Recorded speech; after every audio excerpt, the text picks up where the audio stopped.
Gentleman's time has expired. Mr. Chairman, I yield. We believe we have 1 minute remaining. The gentleman from Indiana has 1 1/2 minutes remaining. I yield 1 minute to the gentleman from Texas. Gentleman from Texas, recognized for 1 minute. No, the gentleman's time from California has expired. Is it completely, or is he meant to say reserve the balance of his time, not yield back? No, the gentleman asked for such time as he may consume, and he consumed his time. Mr. Speaker, I ask unanimous consent to revise and extend my remarks. And I'd like to thank Mr. Burton, one, for yielding to me, but also I'd like to thank Mr. Burton, Mr. Miller, Mr. McCollum, and Mr. Young for bringing not only the bill, but this amendment here, because this is what's going to bring us together, I hope. And Mr. Solomon, I understand that English language does bring us together, but we have more in common than just our language.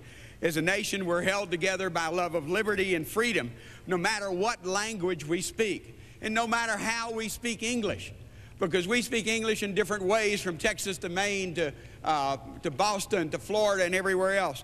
But that's what this amendment talks about. Let me read the language to the members who are maybe watching in their offices.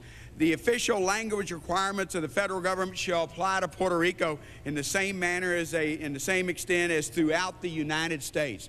If the citizens of Puerto Rico make a decision for statehood, then they will come in on the same level as the citizens of Texas. And you can come to Texas and speak Spanish, you can come and speak English, but if you go into a courtroom, you're going to speak English or you're going to have a translator. They can speak whatever language they want because that's the freedom we enjoy.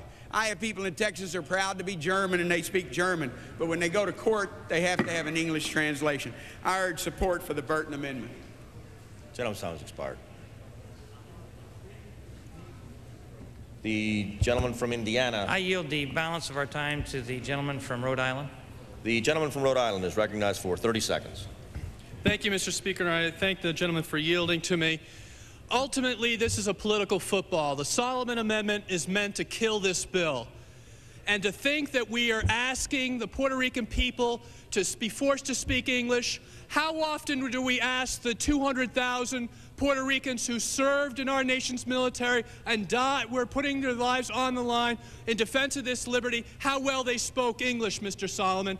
And why is it right for us now to say they have to speak English when they were good enough to die for this country, they were good enough to serve for this country, and now we're going to impose the English language on them when it was never the case when it had to come to them serving in our nation's military? The gentleman from New York. The gentleman has 5 minutes remaining. I'm going to try to hold myself down a little bit after the remarks from my friend Pat Kennedy over there. It seems like he and I always get into it about this time. I will just tell my good friend Mr. Kennedy that I helped teach the Puerto Ricans in the Marine Corps how to speak English, and I was very proud of it. Speaker, we're going to close this out. It's been a good debate up until the last couple of speakers. The Solomon Amendment does nothing different than what we have done for Oklahoma, for Louisiana, for New Mexico, and for Arizona. But now it becomes even more important, because I will state once again that if the Solomon Amendment is defeated, if the Burton Amendment allows the Solomon Amendment to be watered down, we are going to jeopardize the future of this democracy of ours, because it means that Puerto Rico could possibly be brought in within the next 24 months into this union with only a very, very small majority of people wanting citizenship. We should never, never let that happen. As we did with Hawaii, as we did with Alaska, we should always have overwhelming support, not only of those areas that want to come into the United States, but also of the American people. The polls show that the American people are opposed to this legislation in its present form. It shows that the Puerto Rican people in the last plebiscite were opposed to statehood. And we should clear these up before this matter ever becomes law. But just as a safeguard, we ought to pass the Solomon Amendment. And I yield back. Let me just say in closing that the Solomon Amendment has the support of the U.S. English. It has support of English First. It has support of the English language advocates. It has support of the Center for Equal Opportunity. And all grassroots English groups in this country support the Solomon Amendment, and they oppose the watering down of the amendment, whether it be by Miller Burton or whether it be by anyone else. So I urge support of the Solomon Amendment and defeat of the Miller Burton Amendment, and yield back the balance of my time. Gentleman yields back the remainder of the time. The question is on the amendment offered by the gentleman from Illinois, Mr. Gutierrez, to the amendment offered by the gentleman from New York, Mr. Solomon. All those in favor of the amendment will say aye. Aye. All those opposed, no. In the opinion of the chair, the noes have it. The amendment is not agreed to. I ask for a recorded vote. In the absence of that, I say that a quorum is not present. The chair will count for a quorum. Gentleman from New York. I understood that we were going to try to reduce the second vote, yes, by down to 5 minutes. How do we do that? How do we propound a recorded vote at this time?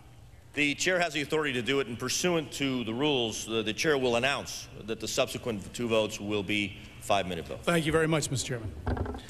The chair will count for a quorum. Does the gentleman withdraw his point of order? No, I would like, yes, I'd like a vote. The chair will count for a recorded vote. Mr. Chairman, just one point before we go. There's been some pretty scandalous and slanderous things. No, I do have a very good point, Mr. Chairman. We have, Mr. Chairman, the gentleman is out of order. Mr. Chairman, if I could, please. I think you will understand, Mr. Chairman. This is very serious. No, we are violating the rules of the House, Mr. Chairman. This is being handed out. Is the gentleman standing? The gentleman will state a point of order. Against our rules, it's being handed out. Does the gentleman have a parliamentary inquiry or a point of order? Parliamentary inquiry. Thank you. State the parliamentary inquiry, please. Can this be handed out to members of the House of Representatives if they are walking in here to ask people to vote yes and no on different amendments as they walk in here without it saying the letterhead of the U.S. Congress and without it being signed by some member of Congress? Handouts handed out to the membership must be signed. Must be signed. Mr. Chairman. Must be identified. Mr. Chairman, then I bring to the attention of the chair that this is being handed out amongst us without signature, without the letterhead, not in accordance with our rules, and I would ask that you protect in any way possible the integrity of the rules of the House. The chair will do everything possible so that the rules of the House are adhered to and complied with. Thank you, Mr. Chairman. The chair will, for a recorded vote, a sufficient number having risen, a recorded vote is ordered. Members will record their votes by electronic device, and pursuant to Clause 2C of Rule 23, the chair may reduce to not less than 5 minutes the time for any recorded vote that may be ordered on the Burton substitute amendment to the Solomon Amendment or on the Solomon Amendment without intervening business or debate.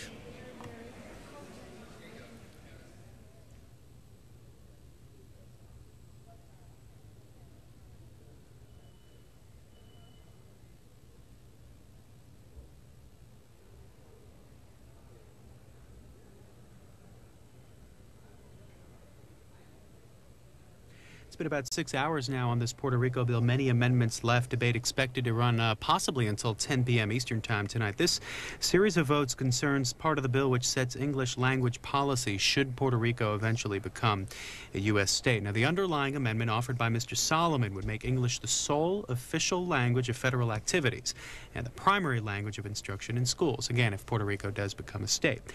Before there's a vote on that Solomon Amendment, there are 2 attempts to change it. The first, this vote here, is offered by Congressman Gutierrez. His amendment would delete the Solomon language and instead recognize Spanish as one of the official languages of Puerto Rico. Also coming ahead, a vote on an amendment by Mr. Burton, Dan Burton, which would return the language close to what's currently in the bill, requiring a future state of Puerto Rico to follow federal English requirements now applicable to other states. The Burton Amendment would also require the promotion of English proficiency for students in schools in Puerto Rico. And as we said, the underlying bill would actually authorize a referendum in Puerto Rico, as they would be allowed to choose between Commonwealth status, the current status, as well as statehood or independence. And during this vote, we're going to hear from members of 3 political parties in Puerto Rico: the Popular Democrats, the New Progressives, and Independents. Each supports a different position. They're in Washington today and joined us for interviews earlier today. First up is the pro-Commonwealth position. Mr. Acevedo, you are president of the Popular Democratic Party. Tell us why your party opposes the Puerto Rico bill. Okay, the Popular Democratic Party is the pro-Commonwealth party in Puerto Rico. I represent the majority of the people in Puerto Rico. Commonwealth has won every plebiscite on the island. Every poll that has been taken, the last one last year, we got 45%, statehood only got 36%. But now on this bill that is pending and is going to be considered in the House on Wednesday, we are not basically allowed to vote. Why? Because the Commonwealth definition that is included in the ballot was drafted by the stateholders, not by my party. It's a definition that describes Puerto Rico as a colony that threatened with our U.S. citizenship, that threatened to impose federal taxes to Puerto Rico, so it's not acceptable to us. If we can vote, we have been defranchised from this process. If we can vote, basically what you have is a statehood bill. That's the reason we are opposed to the young bill. What does the current Commonwealth status mean for you? Okay, basically Commonwealth was established as a compact between the people of Puerto Rico and Congress back in 1952. The law establishing Commonwealth was approved by the people of Puerto Rico. It was not a common law by Congress. The law that said in order for this law to enter into effect has to be approved by the people of Puerto Rico with their vote. It established our own constitution. So we have a compact. Under that compact, we keep to be Puerto Ricans. We keep to our culture, our language. At the same time, we keep our U.S. citizenship. We don't have to pay federal taxes, which has helped us develop, getting investment to create employment in Puerto Rico. So those are the basic reasons why we defend Commonwealth, because it keeps us being Puerto Ricans, our U.S. citizenship, and at the same time allows economic development for the island. Wouldn't the new bill, the proposed Puerto Rico bill, retain citizenship for Puerto Rican citizens? In terms of the Commonwealth definition, and that's one of the reasons we're opposed to this bill, it says that we, under Commonwealth, are just statutory citizens, meaning that Congress can enact a law depriving us of our U.S. citizenship. That's unfair, that's illegal, that's not the truth. But under those definitions, my people won't be able to vote for Commonwealth, giving the impression to the people in Puerto Rico that the only way you can guarantee U.S. citizenship is if you vote for statehood. We were made U.S. citizens back in 1917. At that time, it was said by Congress that it has nothing to do with statehood. Later, in 1952, when this compact with Commonwealth was established, U.S. citizenship was made part of the compact. To change the rules of the game now, telling the people, look, if you want to still be a U.S. citizen, you will have to vote for statehood, is unfair. You said that you participated in and submitted a definition of Commonwealth, a new one, and the House Resources Committee rejected that.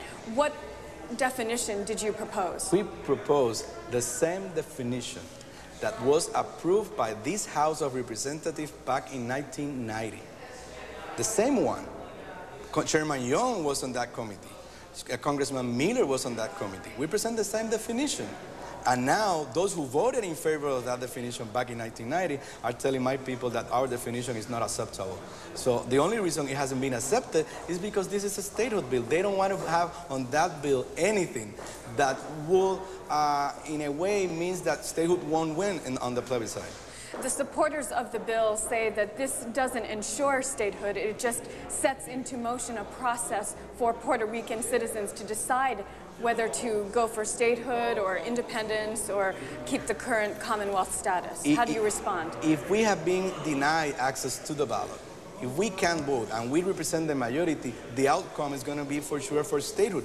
Once the people of Puerto Rico vote for statehood on a federally mandated plebiscite, meaning that Congress is offering statehood, there is no way to stop it. That's the reason that the decision with regard to statehood for Puerto Rico is being taken now, and the American people are not aware of it. Would you support the bill without Congressman Solomon's English-only amendment? No, well, we are against the English-only amendment, but we're against the bill because of the way it treats our Commonwealth.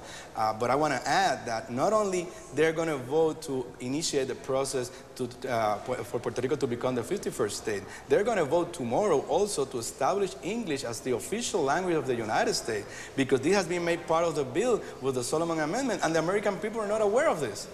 So what kind of process is this that we're having in Congress? What kind of reaction have you gotten from the resident commissioner, Carlos Romero Barcelo? He's the one that drafted the bill. He's for the bill, he's against Commonwealth, and he's trying to manipulate the public opinion here and in Puerto Rico in order to get a victory for statehood, although they are the minority down there. And I want to repeat that. Puerto Rico has never asked for statehood. We, the Commonwealth, we have won every plebiscite. We are the majority. Mr. Acevedo, thanks very much for your time. Representative Cintron from Puerto Rico, tell us what brings you to Washington today. Well, lobbying is in the process of bringing a Self-Determination Act for Puerto Rican people, my people. We think it's important to give all my people the ability to vote and decide our future. You are a member of the New Progressive Party. Explain how that works. There are Republicans and Democrats in your party. That's right. It's a kind of a combination of people. It's a kind of stateholders that are working in the same way for getting Puerto Rico as a 51st state. Most of us are Republican, more than 70% of the leadership in the Progressive Party, but about 20 or 30% are Democrats. Tell us what your constituents are saying about this issue. Essentially that we are asking for space to give it a self-determination process to say to the nation for the first time what we are working or what we want for our future in terms of statehood or independence. And we think we deserve it, you know, the space to decide on our future. How often does this issue come up in the legislature? Well, it's quite difficult. You know, you need to lobby in the process of the Congress. That's not easy because you have conservatives, liberals, you know, different points of view, and it's quite different and difficult to move an issue from a Hispanic community, in this case 3.8 Hispanic U.S. citizens in Puerto Rico. So you need to deal with issues like language, culture, different society point of views. But at the end, I think the most important issue here is that we are U.S. citizens, we're proud of that, and we want to keep on as U.S. citizens forever. So we deserve a space to have the opportunity to vote for, you know, the final process of the political status in Puerto Rico. Why? Because we already fought in all the wars for the U.S. flag, but we haven't the right to vote for the man who sent us to war, the President of the United States. And we receive all the mandates from the Congress every day on our lives, but we don't have representation in the House or Senate floor in Washington. Who have you been meeting with since you arrived in Washington, and what has been some of the activities that you've participated in? A lot of Republican close friends, beginning with Mr. Gingrich, who is a close friend of us in Puerto Rico and in the Republican Party where I met, and also people in the Sherman Young's committee, people in the Democratic side too, and also we're already working in the Senate side with people on both aisles to move smoothly as soon as possible the process in the next 90 days. If you support statehood of Puerto Rico, if Puerto Rico were to ultimately choose statehood, what would be the main advantages for Puerto Rican citizens? Puerto Rican citizens, first of all, that we're going to have the ability to vote for the President of the United States and elected officials to the House and Senate to represent our goals and necessities in the day-by-day basis in the Congress. And also, we think we're going to be an asset to the nation in terms of, because we are a bilingual society, we can deal with the development of the economic process in the United States, look in the face to the Central and South America new spaces in the new millennium.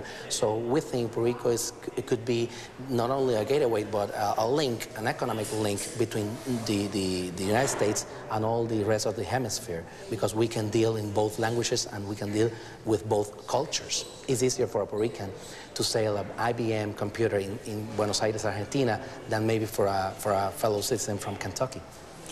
What message will you take back to your constituents after visiting the U.S. Congress and your experience on this bill? Then this is not only a great day in the history, but it is the kind of situation that being me very proud of being a U.S. citizen, because this is democracy, which democracy really is.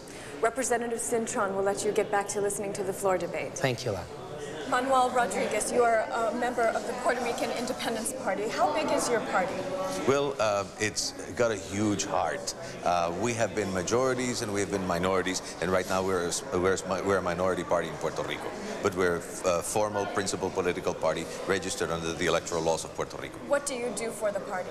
I am the Secretary for North American Relations, and I coordinate mostly the work that we do with the Congress of the United States and with North American communities in the United States and in Quebec. And what has brought you to Washington, D.C.? Well, there is a bill under consideration in the House of Representatives today, Bill H.R. 856, which provides for the commencement of a process to make Congress confront itself with the fact that it has a colony after 100 years, and that this colony is a Latin American nation of the Caribbean, a Hispanic Latin American nation of the Caribbean, and that it has to make a decision in order to decolonize Puerto Rico. I believe that the only sensible solution, both for Puerto Rico and for the United States, is a decolonizing solution based on Puerto Rico's own sovereignty, leading towards independence. It's the only thing that is in harmony with the interests of both Puerto Rico and the United States. Traditionally, they have talked about statehood in many instances, but traditionally, territories have become states when they fulfill three criteria normally. They are English-speaking, they are not a burden on the federal treasury, and there is a consensus over time that that is what the people of the territory want. In Puerto Rico's case, none of those holds true. So I think that the only sensible solution, in order to avoid any acrimony over the long run, is for the United States to help Puerto Rico get on its feet and move in the direction of becoming a full-fledged member of the international community with the sovereign equality of nations.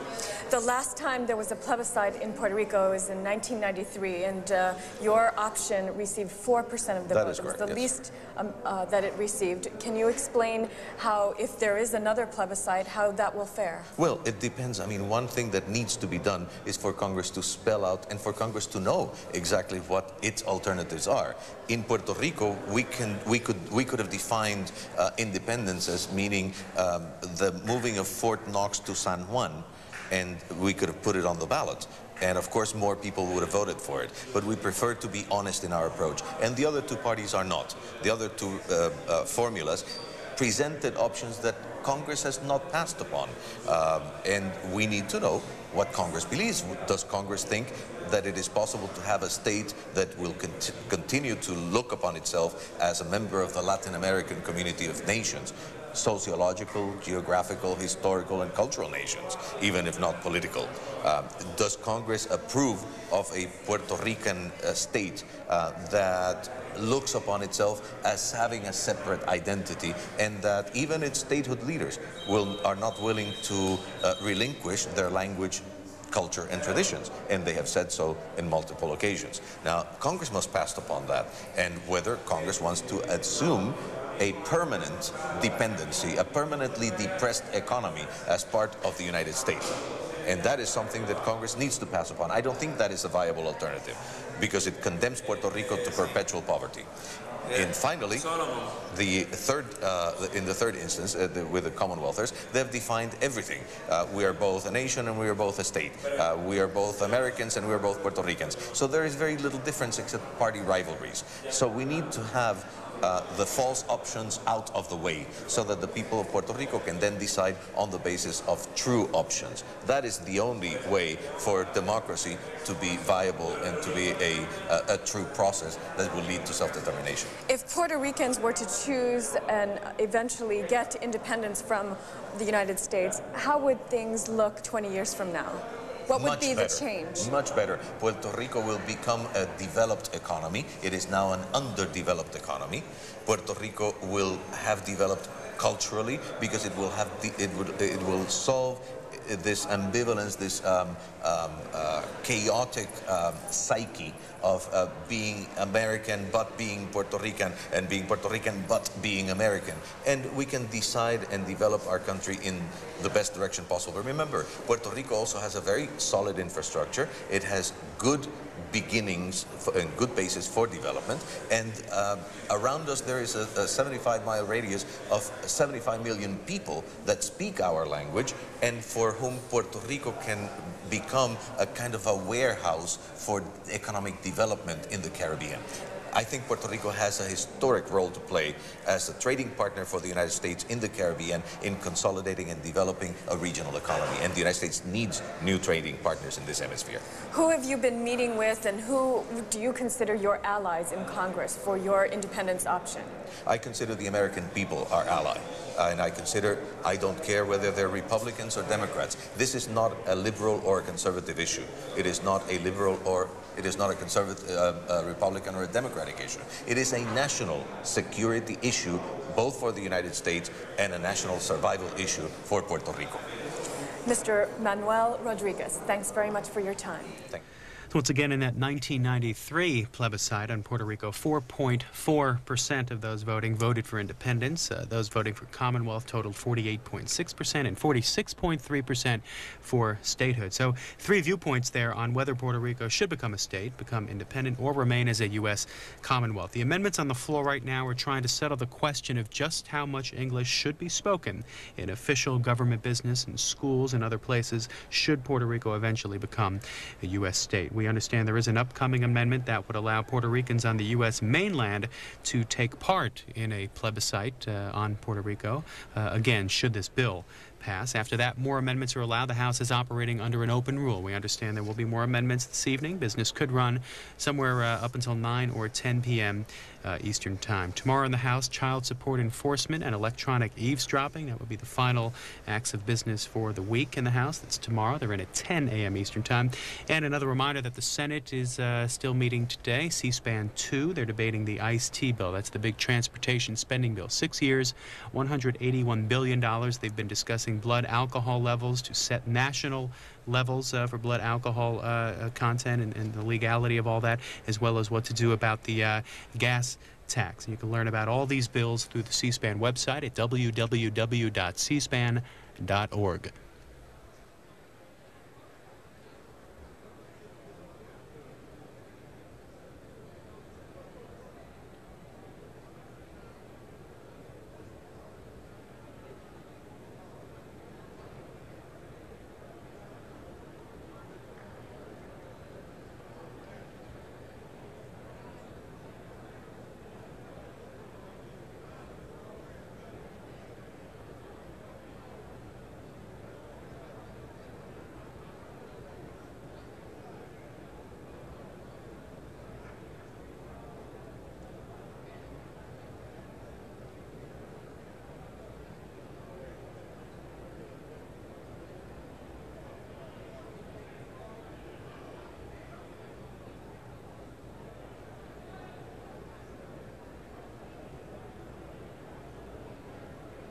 14. The noes are 406. The amendment vote present.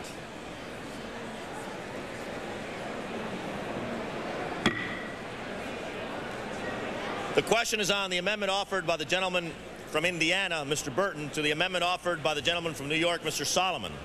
All those in favor will say aye. All those opposed will say no. In the opinion of the chair, the ayes have it. The ayes have it. What did you say? Did the ayes have it? The gentleman from New York. I demand a recorded vote. A recorded vote has been requested. Chair will count for a quorum. A recorded vote is ordered. Members will record their votes by electronic device. Since a sufficient number has arisen. Pursuant to the chair's prior announcement, this will be a 5-minute vote. And members will record it by electronic device.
On this vote, the yeas are 238. The nays are 182. The amendment is agreed to. The question is on the amendment offered by the gentleman from New York as amended by the gentleman from Indiana. All those in favor will say aye. All those opposed will say no. In the opinion of the chair, the ayes have it. Speaker, on that I demand a recorded vote. Recorded vote has been requested. Ask everyone to vote no. The chair will count for a recorded vote. A sufficient number has risen. A recorded vote is ordered. Members will record their vote by electronic device. And pursuant to the chair's prior announcement, this will be a 5-minute vote.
to allow this to be a fair process for all Puerto Rican Americans living in Puerto Rico and in the mainland. They should have a right to determine the political future of Puerto Rico.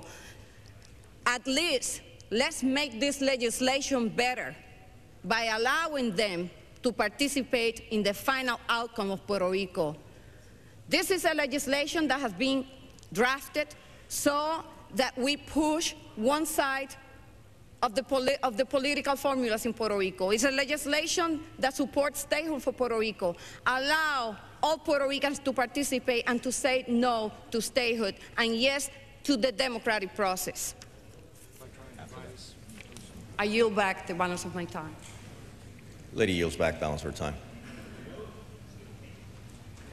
Are there any other members who seek recognition on the substitute amendment? Mr. Chairman, I rise to strike the last word. Gentleman is recognized. 5 minutes. And I would yield to my good friend from Chicago, Mr. Gutierrez. Thank you very much.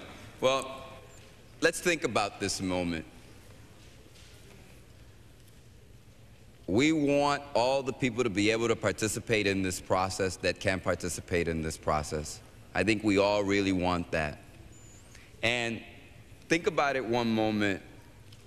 You're born on the island, you spend 30 years there, you move because of economic reasons, and you don't get to vote.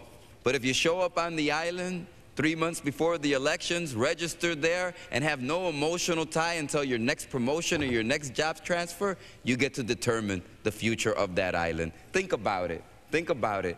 And you know what I say to the resident commissioner, who is an ardent, strong supporter of statehood?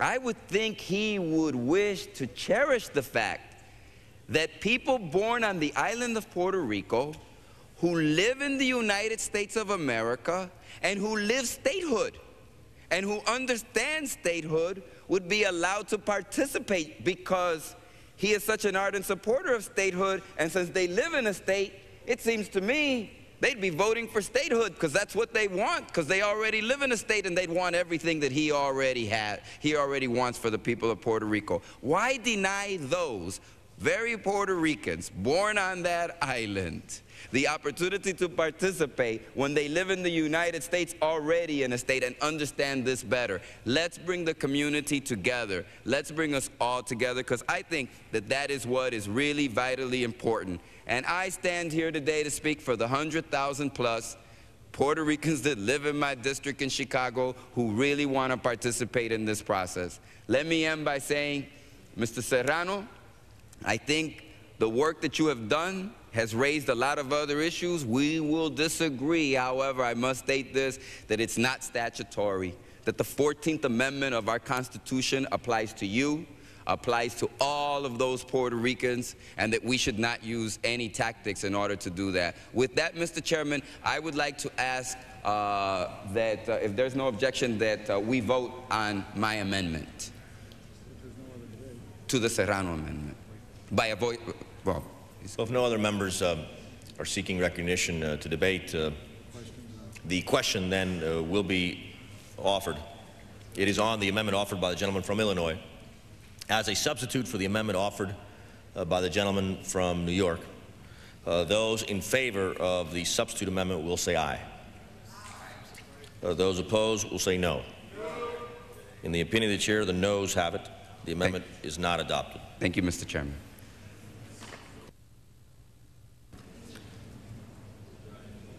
The question is on the amendment offered by Mr. Serrano. All those in favor will please say aye. All those opposed will say no.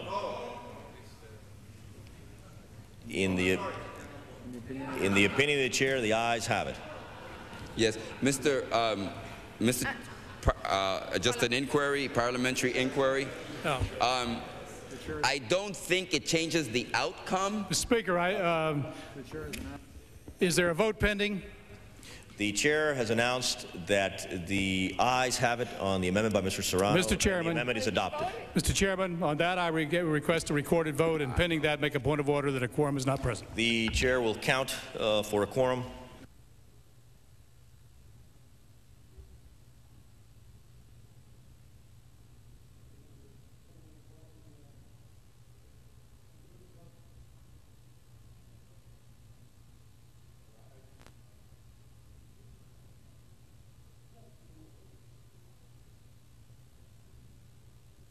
And I think they've conceded that quorum is present. We can go ahead and have a recorded vote now.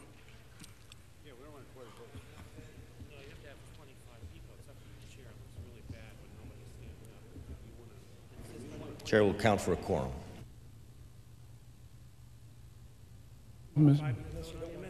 Well, let him.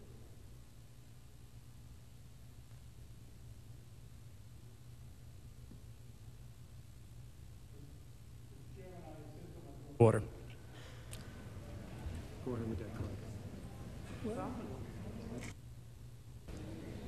It is evident that a quorum is not present. Pursuant to Clause 2 of Rule 23, the chair will reduce to a minimum of 5 minutes the time for electronic vote, if ordered, on the pending question following this quorum call. Members will record their presence by electronic device.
Members of the House of Representatives now voting on a quorum call. This to bring members to the House floor for another vote. When members arrive, there will be a vote on an amendment offered by Representative Jose Serrano, a Democrat of New York.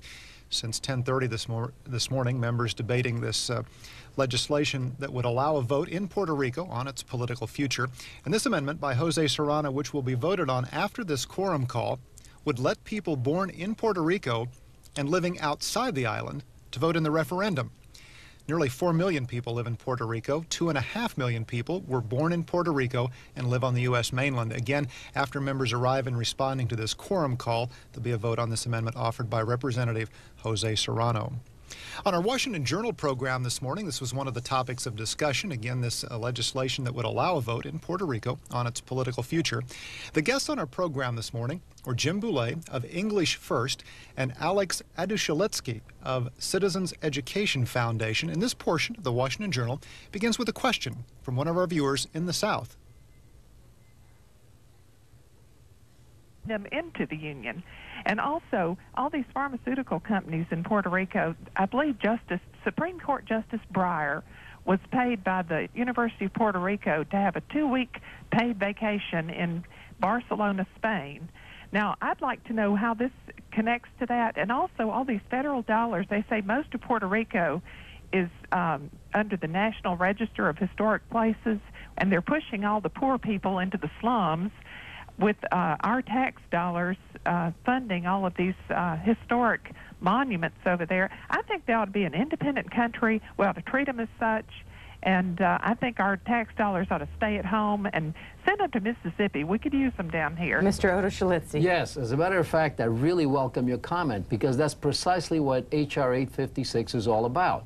The United States Congress will have an opportunity to do precisely that, and they will have 2 votes on this over the next 10 years. And I think if this is what your feeling is, you should write to your congressman and tell him that, and tell him when Puerto Rico comes to petition for statehood, to deny it to them. But keep this in mind while you do this. The Puerto Ricans are U.S. citizens. They've been this way since 1917.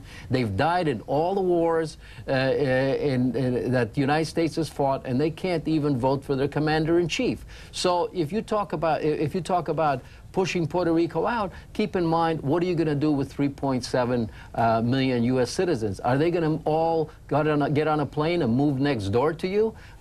So therefore, that's the real point is that the people of Puerto Rico have a flexibility, and of course the people of America have a responsibility to get out of the colonialism business and finally let a colony that's been a colony of the United States for 100 years, finally let it reach self-determination. Self-determination is a two-way street, and the caller is exactly right that, you know, Puerto Rico has a choice, so should the United States. What's happening today in the House is a shotgun wedding, and statehood is like marriage. And it's better to have full disclosure beforehand than surprises afterward. We're not having full disclosure. They don't even know how much statehood is going to cost. In fact, what we've seen is that under statehood, the average Puerto Rican will be either getting an earned income tax credit check or a welfare check. There'd be zero income tax revenue out of the place. There's no resources, and they say, and by the way, you're going to adopt to our Spanish language because we're not going to adopt to yours. Mr. Boulay, we're going to have 10 years of full disclosure. We're going to have 2 more congressional votes. So we're going to have 10 years of discussion over this. So the United States citizens will have plenty of opportunity to decide whether to take Puerto Rico in. But when you mention the fact that this will be a cost to the United States, right now, Puerto Rico is costing U.S. taxpayers $14 billion a year. Right now, the first year of statehood, Puerto Rico will save almost $3 billion to U.S. taxpayers, and over a 10-year period, it would be over $100 billion saving. So anyone who is against this bill is fiscally irresponsible. Your numbers have been challenged, actually. Under statehood, the cost and increased welfare alone is $4 billion with a B. And that's without looking at increase. When the Democrats looked at this issue in 1990, they decided statehood would cost too much money. In 1994, during a hearing on the education bill, Carlos Romero Barcelo asked for full funding of Puerto Rico for Title I education funds. The Democrats voted it down. They said it'd be too much. Now, if George Miller thinks something's expensive, I think we have to believe him. I don't know what numbers you're reading, but if you read my book, Puerto Rico at the Crossroads, it outlines the numbers. A lot of the numbers have been used excluding corporate income taxes, and Puerto Rico will never. Well, there's no way that you can exclude corporate income taxes. So therefore, if you include, they're required to stay. Well, you mean all the corporations in Puerto Rico suddenly pack up and leave? Come on, give me a break. You've got 3.7 million U.S. citizens living in Puerto Rico. You've got thousands of corporations operating in Puerto Rico. They'll be paying taxes. So therefore, they're going to stay. So therefore, the cost to U.S. taxpayers will be reduced. How did you get involved in this? I'm a local businessman, and my interest is to keep the economy stable, and that's primarily my interest. And how did you get involved in this, Mr. Boulay? The members of English First are extremely concerned that with Puerto Rico coming into the Union, that's 7 new congressmen, 2 new senators, all opposed to official English. That's going to be a real problem, because it's not just the size of the Puerto Rico delegation, it's what else happens. As we know on the Hill, most crucial issues are decided by a handful of votes. This handful of votes, 7 congressmen, 2 senators, according to Carlos Romero Barcelo himself, will be voting at all times for new and improved social welfare legislation and against official English. That's absolutely untrue, because 70% of the mayors in Puerto Rico are solid Republicans. Both the legislatures are divided pretty equally between Republicans and Democrats. The governor is a Democrat. The Speaker of the House is a Republican. So you could give you an example. Even in the beginning, for example, everybody thought that Alaska would be a Democrat state, but it turned out to be a Republican. And Hawaii, the other way. Well, but the point is that I think the political issue, I think it could go either way.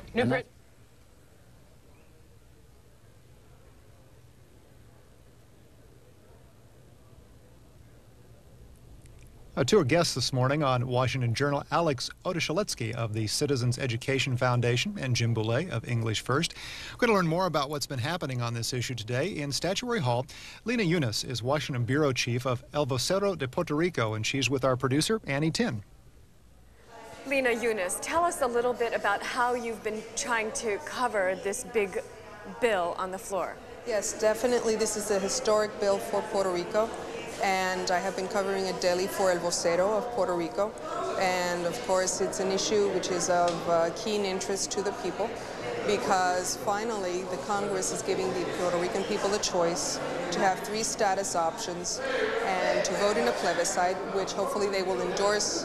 I mean, the Congress will review the results and then finally start a process by which Puerto Rico can obtain self-determination. Tell us a little bit about Representative Jose Serrano's amendment that the House will be voting on immediately after this vote. Yes, Jose Serrano has introduced an amendment by which Puerto Ricans born on the island but living on the mainland will be able to vote in this referendum in Puerto Rico by absentee ballot. This is something he has been working on for the last 8 years. He introduced it for the first time when there was a similar plebiscite process here in the U.S. Congress, and this is the first time it's actually coming to a vote by the full House of Representatives. Can you tell me how many Puerto Ricans there are that are living on the mainland? Yes, according to the U.S. Census of 1990, there are approximately 2.7 million Puerto Ricans living on the mainland, but it hasn't been determined of those 2.7 million living on the mainland, what's the breakdown of those who were actually born on the island versus those that are 2nd or 3rd generation. So it's unclear as to how many could participate in the vote that Representative Serrano wants to Yes, include. that is unclear at this time, but I believe by the way that Serrano has explained it, Puerto Ricans then would have to register in some way, submit their birth certificates to Puerto Rico, and then their right to vote would be determined by the State Electoral Commission of Puerto Rico, and then they would eventually vote in an absentee ballot if the bill is approved today. Where are there concentrations of Puerto Ricans living on the mainland? Well, there are Puerto Ricans living on the 50 states. But the main concentration would be largely in the Northeast, particularly in the state of New York. You have 2.7 million living throughout the mainland, of which 1.1 million are living in New York City alone. So that gives you an idea. And then you have other large states of concentration, of course, are New Jersey, Connecticut, Illinois, Pennsylvania, Massachusetts. Florida is becoming a favorite destination of Puerto Ricans. It has become in the last 10 years. And also there are a large number of Puerto Ricans in California and in Texas. I pulled you away from, you were filing a story for your publication. Tell us what you said in that story. Basically, in my first story for the day, I covered the debate over the Solomon Amendment and the language that is going to be incorporated into the Young Bill that would make English the official language of Puerto Rico if it opted for a statehood. But according to the language that was adopted in the new Burton-Solomon Amendment, however you want to call it. And in your second story? Well, in my second story, of course, I will be writing about the Serrano Amendment, what was the final result, and hopefully before too long I'll be able to write what was the actual tally for the Young Bill, the original U.S. Puerto Rico Status Act. Give us some details about your publication, El Vocero. Yes, El Vocero is the second largest newspaper in Puerto Rico. It has over 200 subscribed readers. And it also circulates on the mainland in the Northeast. Did you say 200? 200,000, sorry. 200,000 in Puerto Rico, and it has also a circulation in the Northeast. Now, you are the Washington bureau chief. Are there other correspondents elsewhere in the country? No. In New York, we have stringers, and also in Florida.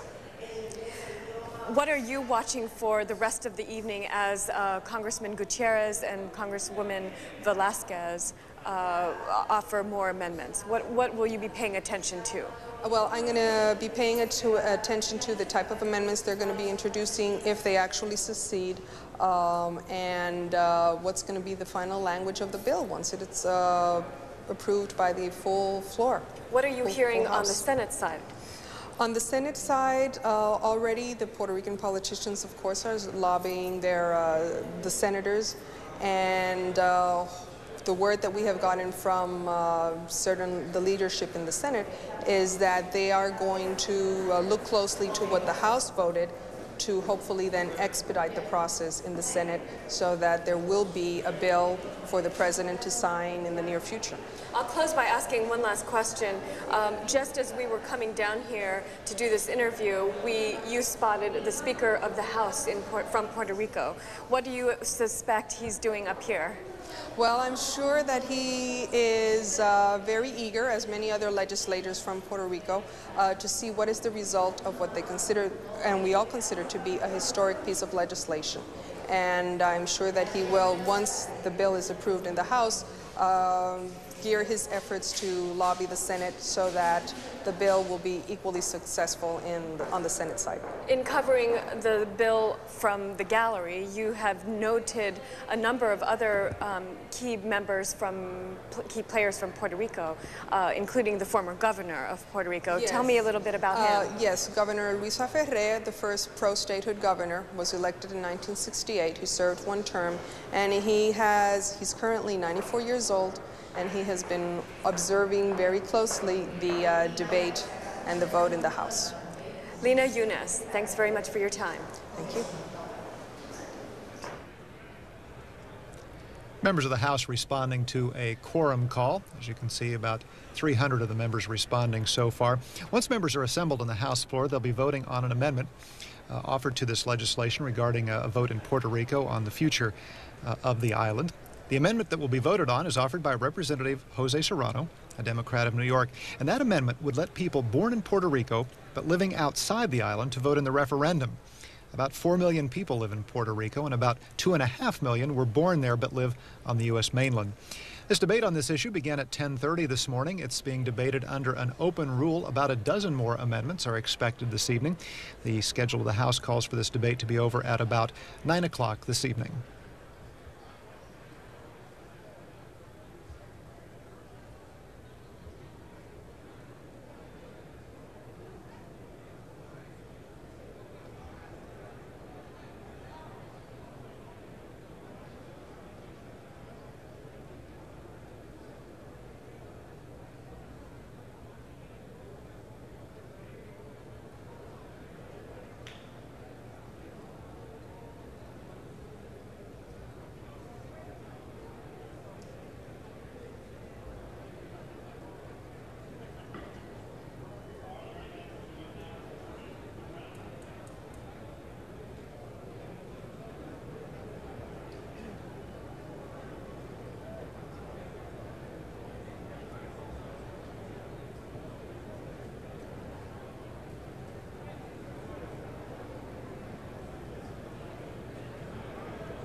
Members have responded.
On this quorum call, 405 members have responded. A quorum. A recorded vote has been requested on the Serrano amendment. The chair will count for a recorded vote. A sufficient number has arisen. A recorded vote is ordered. Members will record their vote by electronic device. This will be a 5-minute vote.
yeas are 57. The nays are 356.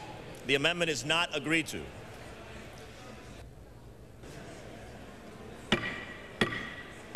There will be order in the committee. The committee will be in order. The committee will be in order. Members will take their conversations to the cloakroom or outside of the chamber. The committee will be in order.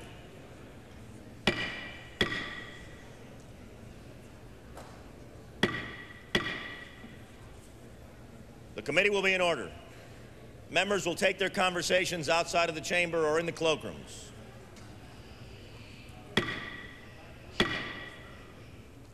The committee will be in order. Members will cease conversations. Please take them to the cloakrooms or outside the chamber.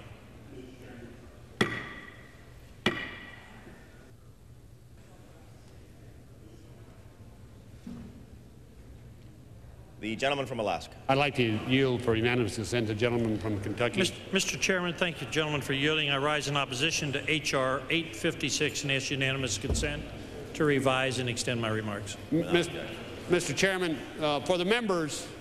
For what reason does the gentleman from Alaska rise? For parliamentary information. The gentleman strikes the last word and is recognized for 5 minutes. I don't want 5 minutes, Mr. Chairman. I'm trying to suggest that to the members that are on the floor in the House, it's my intention to entertain the amendments that will be offered by the gentleman from Illinois and the gentlelady from New York, and we will roll the votes until 9 o'clock.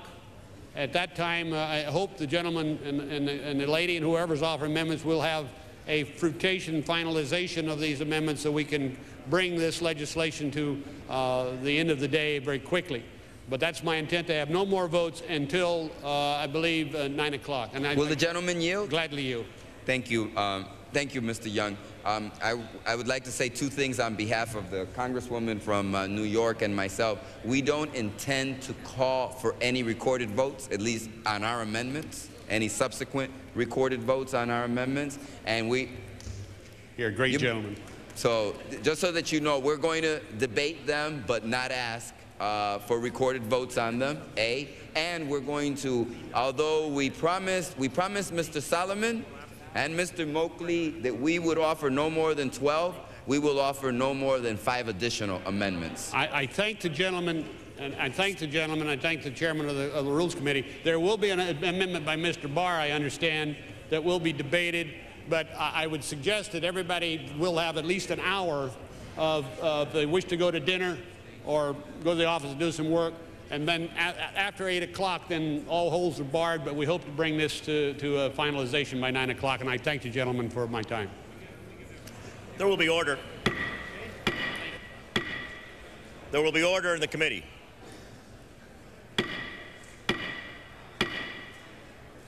Members will take their conversations outside of the chamber.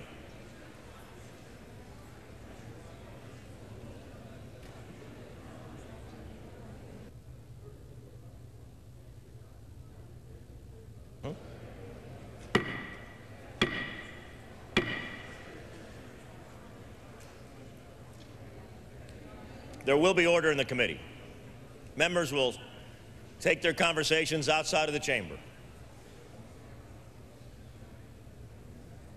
Members are entitled to be heard.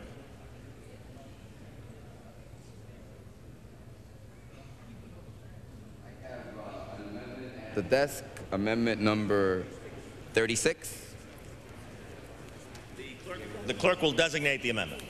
Amendment number 36, offered by Mr. Gutierrez of Illinois.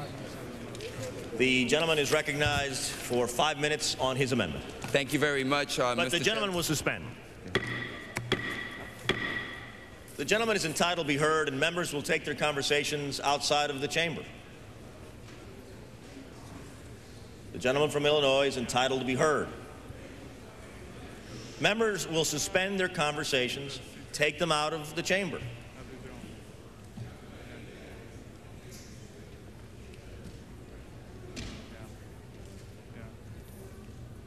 The gentleman from Illinois.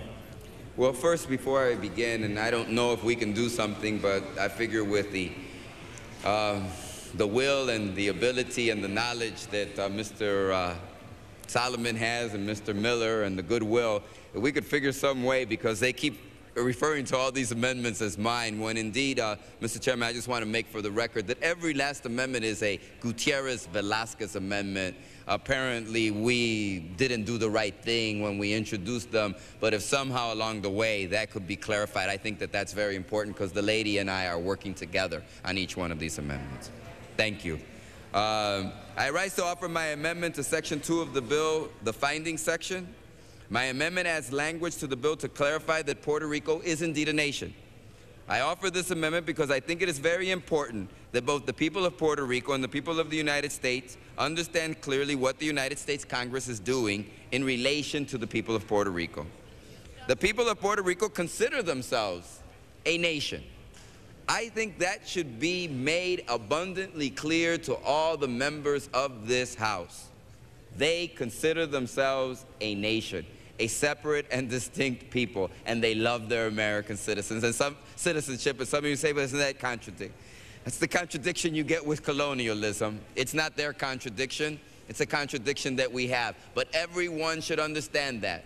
They love their American citizenship, but yet if you ask them, where are you from? They say Puerto Rico. Not in the same sense that maybe the chairman would say, where are you from? And he would say from Florida.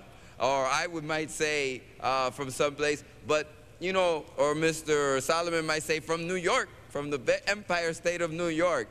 No, I suggest to all of you, if you go to a Puerto Rican Day celebration, anywhere in the United States of America, you have what you have, and it's the reality. And if you walk up to those people with the have and they're celebrating their nationality and say, what are you? They say, I'm Puerto Rican. What are you? They say, I'm Puerto Rican. That's the way they feel. And now if you ask them, what are you a citizen of? They say, of the United States of America. That is the distinct difference that we must understand, and that is why I offer this amendment, so that people understand that it's not another territory. It's not another group of people.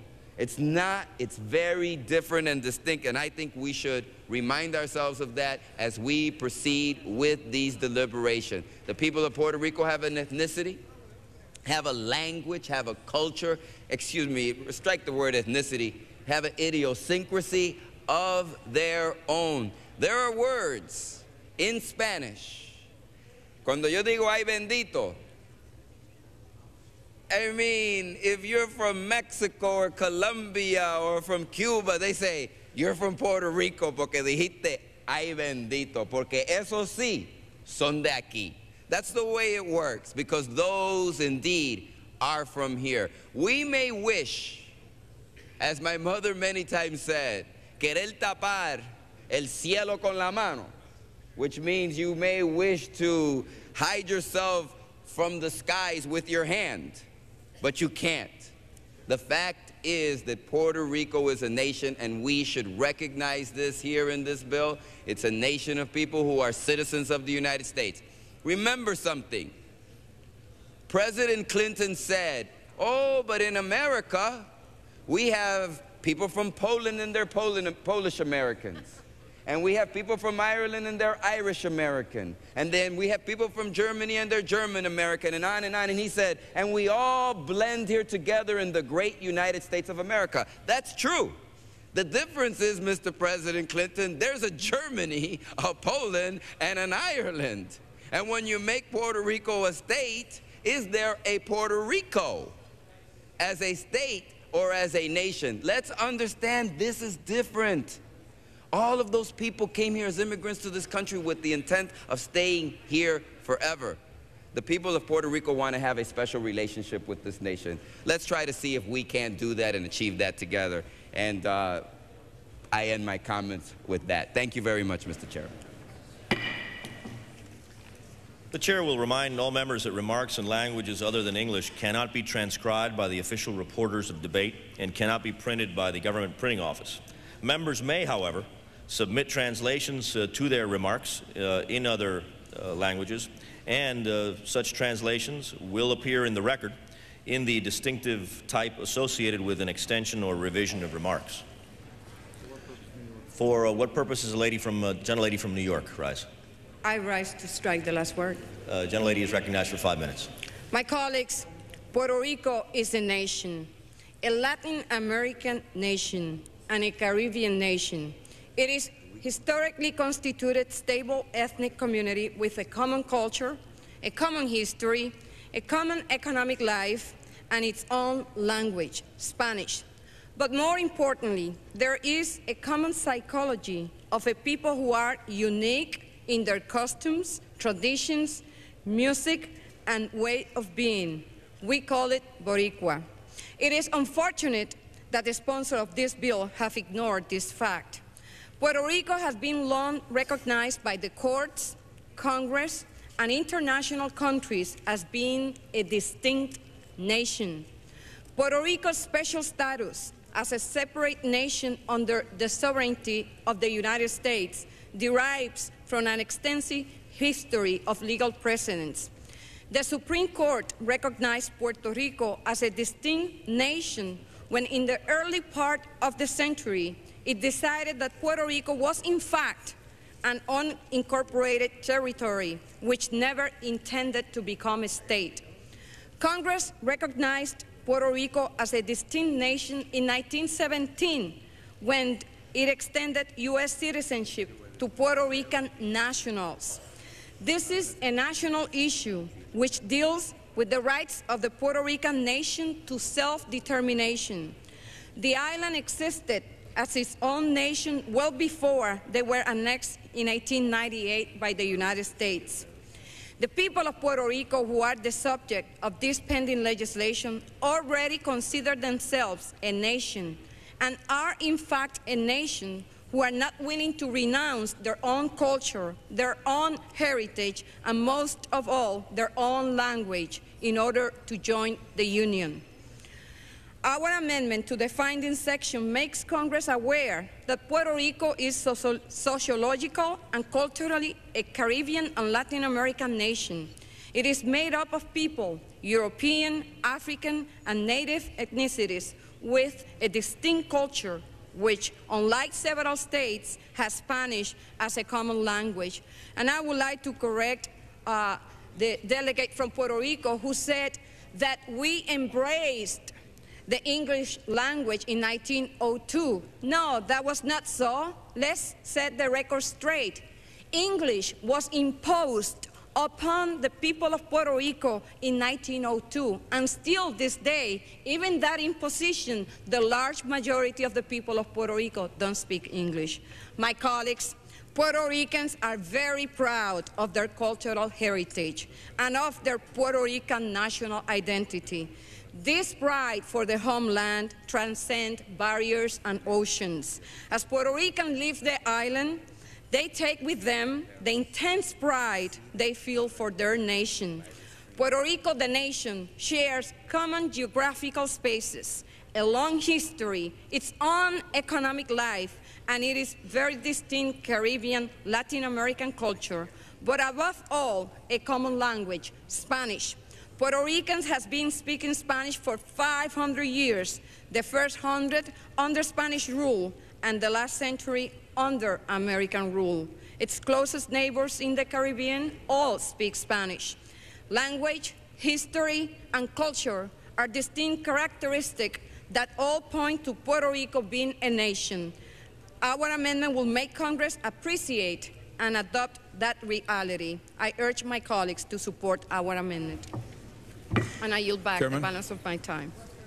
For what purpose, gentleman from Puerto Rico? I rise to strike the last word. Gentleman is recognized for 5 minutes. Mr. Chairman, I just want to define the word nation has several meanings, but the meaning that is accepted throughout the world and the meaning you first find in the dictionary is a self-containing body politic that has relationships with other countries and other nations and has representation in worldwide organizations. Puerto Rico is not a nation. Puerto Rico is a community. That we are definitely a community, and a community that has its own characteristics, like communities throughout the world and communities throughout this nation have their characteristics. And we have our language, the Spanish. But we also like to be able to speak English. everyone in Puerto Rico recognizes the importance of English. And we not only recognize it in Puerto Rico, I think the whole world recognizes it. A group of members of the Hispanic caucus went over to Spain recently, 5 of us, on a trip, to goodwill trip. We had meetings with the king and the president and the president of the Chamber of Deputies and the president of the Senate. And one thing we realized in Spain, that they study English from the first grade on. And they accept and they realize that English is the lingua franca.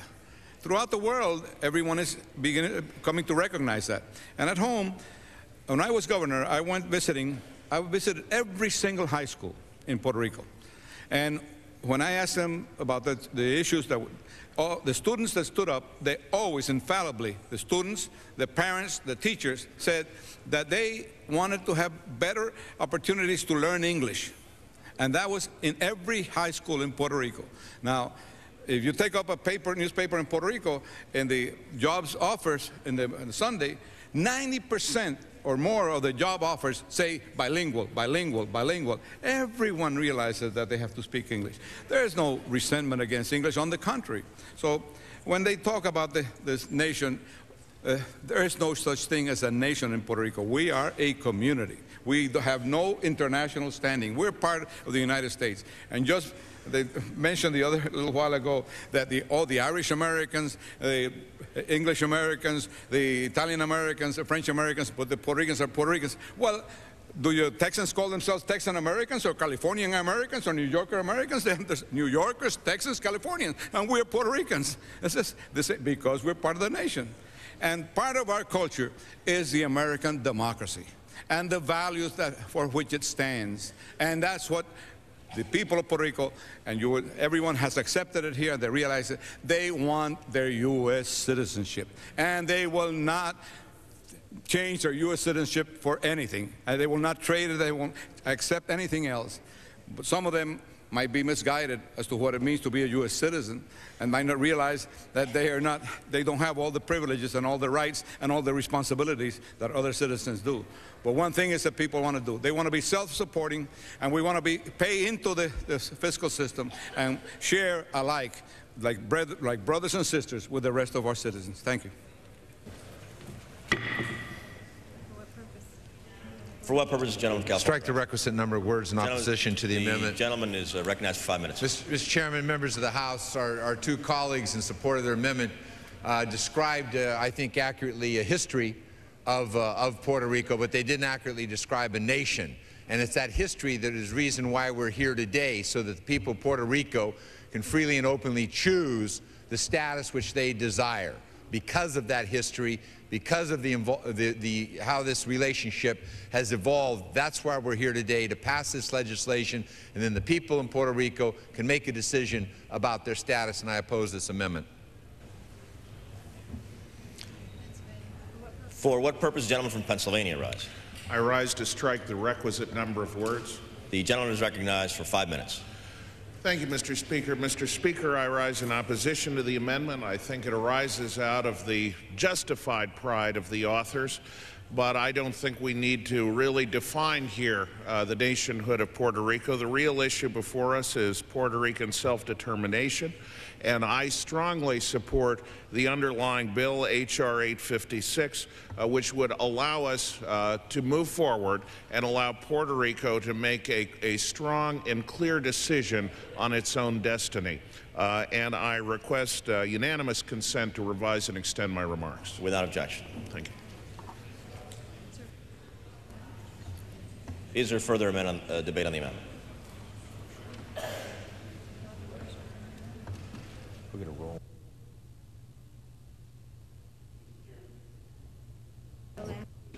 Yeah, for what purpose, gentleman from Alaska? The hour is getting late, and it gets more difficult to participate. But I do oppose the amendment because the Puerto Rico... The gentleman is recognized for 5 minutes. The amendment, Puerto Rico is not a nation. This bill will enable Puerto Rico to become a nation as a separate sovereignty if a majority of the U.S. citizens of Puerto Rico vote to be independent. This provision is potentially confusing and should not be accepted, and I oppose the amendment. Is there further debate? If there's no further debate, Mr. Chairman, I move the adoption of my amendment. Question is on the amendment. All those in favor will say aye. All those against will say no. In the opinion of the chair, the noes have it, and the amendment is not adopted. For what purpose is the gentleman from Florida rise? Amendment at the desk. The clerk will designate the amendment. An amendment offered by Mr. Stearns of Florida in paragraph 2 of section 5C, 1, strike sovereignty or statehood there is, and insert the following: sovereignty or statehood A, there is; 2, strike the period at the end and insert, and 3, add at the end the following new subparagraph B, not later than 90 days after such referenda, there shall be a second referendum held in accordance with this act, which shall be on the approval of one of the two options which received the most votes on the first referendum. Such second options shall be presented on the ballot using the same language and in the same manner as they were presented in the first referendum. The gentleman is recognized for 5 minutes. Thank you, Mr. Speaker. I wanted the amendment to be read because a lot of members will not know what it's about, and I thought they could hear the amendment itself. Basically, this is an amendment to provide for a runoff referendum if the first referendum required in the bill does not result in a 50+% vote for independence or statehood. My amendment is a simple method of improving H.R. 856 to make this self-determination process more fair for the Puerto Rican people. My amendment seeks to abbreviate this self-determination process by holding a runoff referendum no more than 90 days after the first referendum, because there would be only two choices at this point. Voters could more easily achieve a binding majority vote for statehood, Commonwealth, independence in my proposed runoff. Such a process would avoid the lengthy process we have in the bill. Let's review this again. First, should the runoff referendum result in a majority for one of the three processes, yet it did not have a full 51%, then we would have another election 90 days later to determine the top two. The top two would be voted on to see which one would be the winner. The runoff would serve to coalesce the interest of the voters, because those who first voted for the third option would then be forced to vote for the first or second options in the runoff. This knowledge of Puerto Rico's preference on the issues could help us here in Congress tailor future referendum to their preferences. So I'm introducing this amendment to H.R. 856 because I think it's important to expedite the process. What the current polls show is that 45% of the Puerto Rican voters support Commonwealth and only 35% support statehood. Nevertheless, should Puerto Rico choose Commonwealth, H.R. 856 mandates continued referenda until either statehood or independent gains the majority. Wouldn't it be nice within 90 days after the first referendum to have the top two voters' preferences voted again, and we decide immediately what the Puerto Rican voters support? They would be subjected to the same things we have here in Congress. When people run for Congress during the primary, the first two in the primary run for a final runoff before the general election. Why keep having the same vote over and over on such a protracted time frame? In the alternative, why not consider the desires of the Puerto Ricans when allowing them to hold future votes and tailor future referenda to achieve a concrete result? Mr. Speaker, my amendment seeks to abbreviate the lengthy process outlined in the bill and to clarify immediately, within 90 days, the desires of the Puerto Rican people for future referenda, both through a runoff referendum in 90 days. Supporting this amendment will produce an improved bill for Puerto Rico's self-determination, and I urge my colleagues to support my amendment. And I yield back the balance of my time. Is there further debate on the amendment? Does anyone seek recognition? Mr. Gentleman from Chairman, Alaska, for what purpose is he Mr. Chairman, I am a little confused because we heard a lot of debate. Gentleman is recognized for 5 minutes.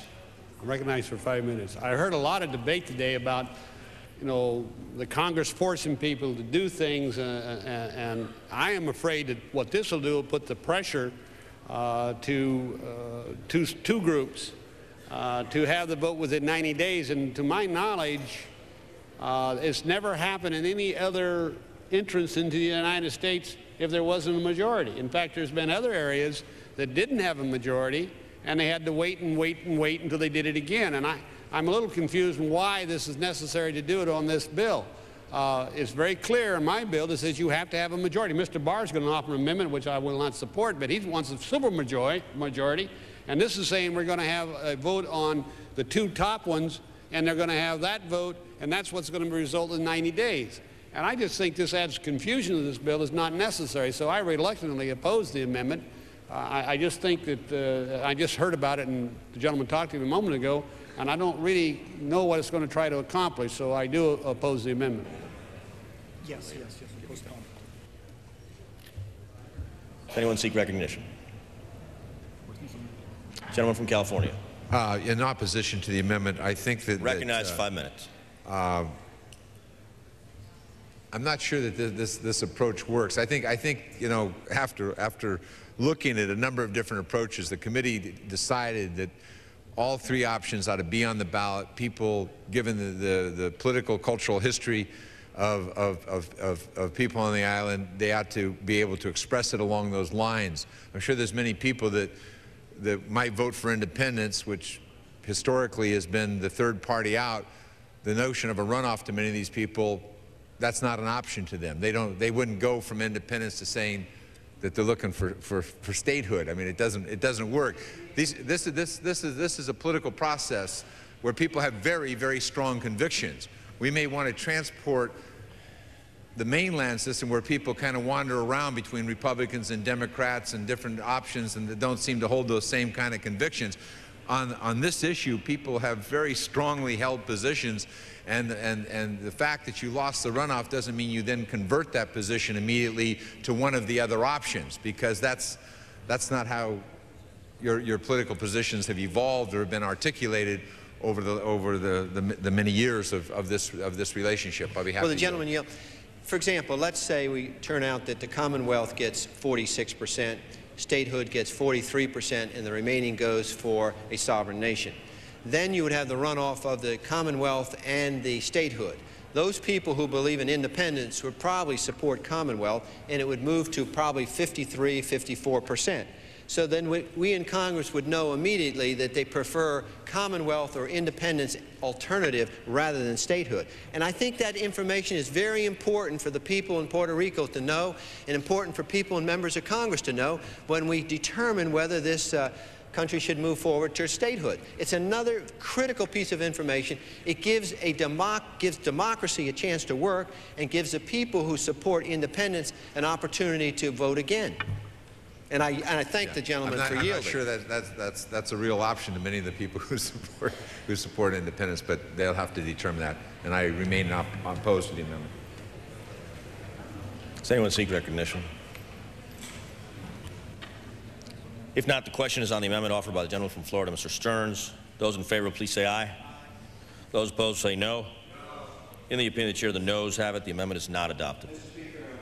Request a recorded vote.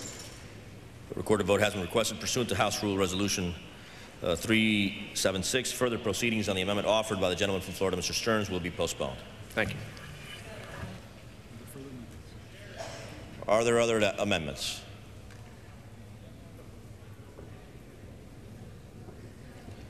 Are there other amendments? Gentlelady from New York.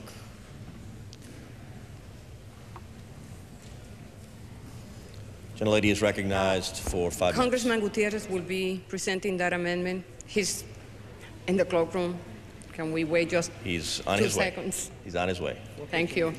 For what purpose does the gentleman from Illinois rise? Mr. Chairman, I have amendment number 2 at the desk. The clerk will designate the amendment. 5? I'm sorry, I have 2 here. I'm sorry. Oh. Amendment number 5. I'm sorry, Mr. The Chairman. clerk will designate amendment number 5. Amendment number 5 offered by Mr. Gutierrez of Illinois. The gentleman is recognized for 5 minutes on his amendment. Mr. Young spoke earlier about the hour being late and how people don't listen and don't pay attention, but I got to tell you, we got to. This is a very important issue. Why do I want to strike these words? And I hope that Mr. Young and others would participate in this debate because I think it's important. Mr. Speaker, I rise to present an amendment and to move the first 3 lines of the findings under the word, quote, Paris, because that statement is false. I have there at my desk a complete copy and text of the Treaty of Paris signed by both the United States of America and Spain in Paris, France on December 10th, 1898. I have read, and I hope all of the members of this body, before you enter into the decision, read the Treaty of Paris. Mr. Speaker, I repeat, the only mention of the word, quote unquote, nationality is found within Article 9 of the treaty, and it refers to the future Spanish subjects residing in the newly acquired territories. Because this issue goes directly to whether Puerto Ricans not only are a distinct people, but also to whether this fact has always been recognized by our Congress, our government, and the people of the United States, I'm going to quote it in full. Here it is, Article 9. Listen, you will learn a little bit of history tonight. Spanish subjects, natives of the peninsula, residing in the territory over which Spain by the present treaty relinquishes or secedes her sovereignty, may remain in such territory or may remove therefrom, retaining in either event all their rights of property, including the right to sell or dispose of such property or its proceeds, and they shall also have the right to carry on in their industry, commerce, and professions, being subject in respect thereof to such laws that are applicable to other foreigners. In case they remain in the territory, they may preserve their allegiance to the Crown of Spain by making before a court of record, within a year from the date of the exchange of ratification of this treaty, a declaration of their decision to preserve such alliance. In default of which declaration, they shall be held to have renounced it and adopted, and I quote, the nationality of the territory in which they reside, Puerto Rico. So when we talk about the issue of nationality, it's right in the Treaty of Paris. The civil rights and the political status of the native inhabitants of the territories hereby seceded to the United States shall be determined by Congress. Let me repeat that. The civil rights and political status of the native inhabitants of the territory, that's Puerto Rico, hereby seceded to the United States shall be determined by Congress. I challenge any of my colleagues to prove me wrong and to find another place in the text of the Treaty of Paris in question the word nationality. It is nowhere else to be found in the treaty. Now, let's go back to the treaty. Quote, in default of which declaration they shall be held to have renounced it and adopted the nationality of the territory in which they may reside. The nationality of the territory in which they may reside. What nationality? Of Puerto Rico. Now, Mr. Speaker, as I understand it, treaties are in essence contracts between two or several nations. Treaties tend to be specific and clear. The failure of a treaty between two or several nations to be clear about its terms has led to more than one occasion to dispute. Now, Mr. Speaker, this is serious business. If the United States Congress wished to grant Puerto Ricans the nationality of the United States, as it is so-called claimed in the findings of the Young Bill, why is it not spelled out clearly and specifically in the Treaty of Paris? Let me go back and read to you other relevant parts of the treaty, which I think will shed light on this argument. In Article 1 of the treaty, it says, Spain relinquishes all claims of sovereignty over the title of Cuba, end quote. In Article 2, it says, Spain secedes to the United States the island of Puerto Rico and other islands now under Spanish sovereignty in the West Indies, the island of Guam, the Marianas. In Article 3, it says, and I quote, Spain secedes to the United States the archipelago known as the Philippine Islands. Mr. Speaker, I ask, Where in this Treaty of Paris did the Congress of the United States expressly extend United States nationality?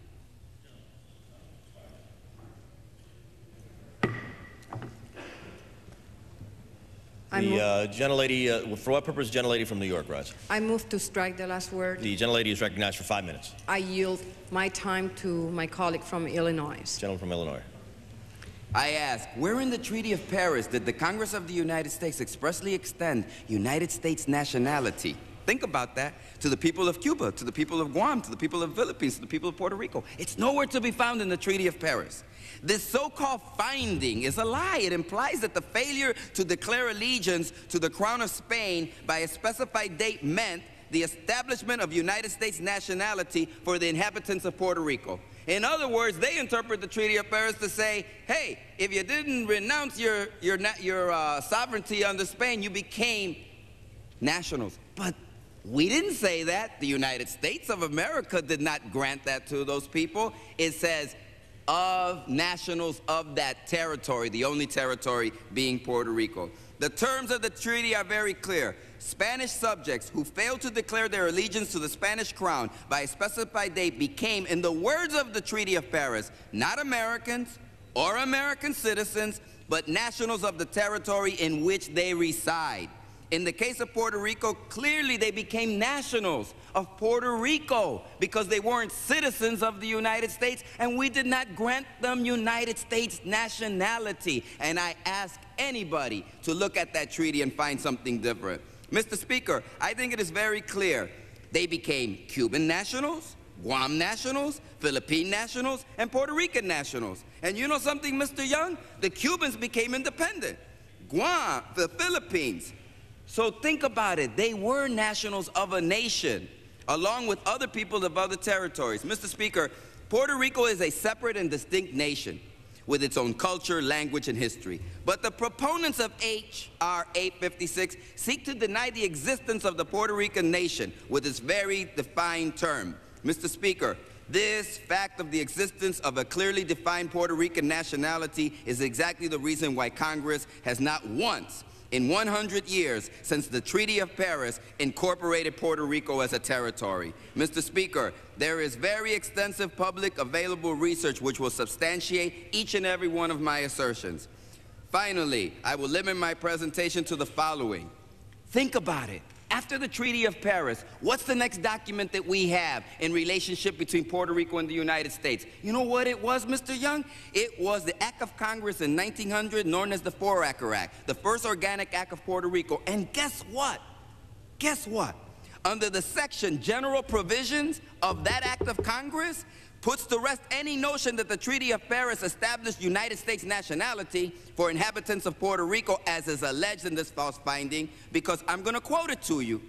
This is an Act of Congress, 1994 Act, and I quote Section 7, that all inhabitants continuing to reside therein who were Spanish subjects on the 11th day of April, 1899, and their children born subsequent to them, shall be deemed to hold to be citizens of Puerto Rico, and as such entitled to the protection of the United States, except such as have elected to preserve their allegiance to the Crown of Spain in accordance with the provisions of the Treaty of Paris between the United States and Spain. And they, together with such citizens of the United States as may reside in Puerto Rico, shall constitute the body politic under the name People of Puerto Rico.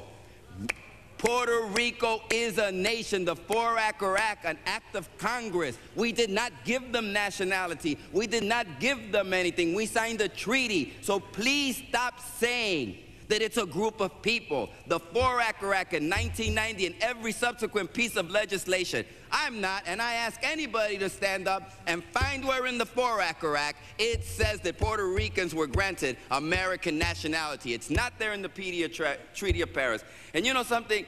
I would think that King George III, he must have just turned. I can just see him. You know, if he would just show up for a second, I could just see him, because King George must have said, God, did I just hear a member of Congress say that Puerto Rico is not a nation, that it's just a group of people? Because I think as the King of England, I once said that about the 13 colonies. They said those 13 colonies are not a nation. That's not a group of people. That's just a group of colonies that we got out there that we own. They would have been cheering and applauding the English throne. They would have said, God, we have members of Congress who say to us today in 1998, after 1776 declaring our independence from the king and England, that still people dispute that there are nations out there. They are there. The facts are clear. Thank you, Mr. Chair. The gentleman from Puerto Rico is recognized for 5 minutes. I had a teacher in law school that said that when you had the facts, you harped on the facts.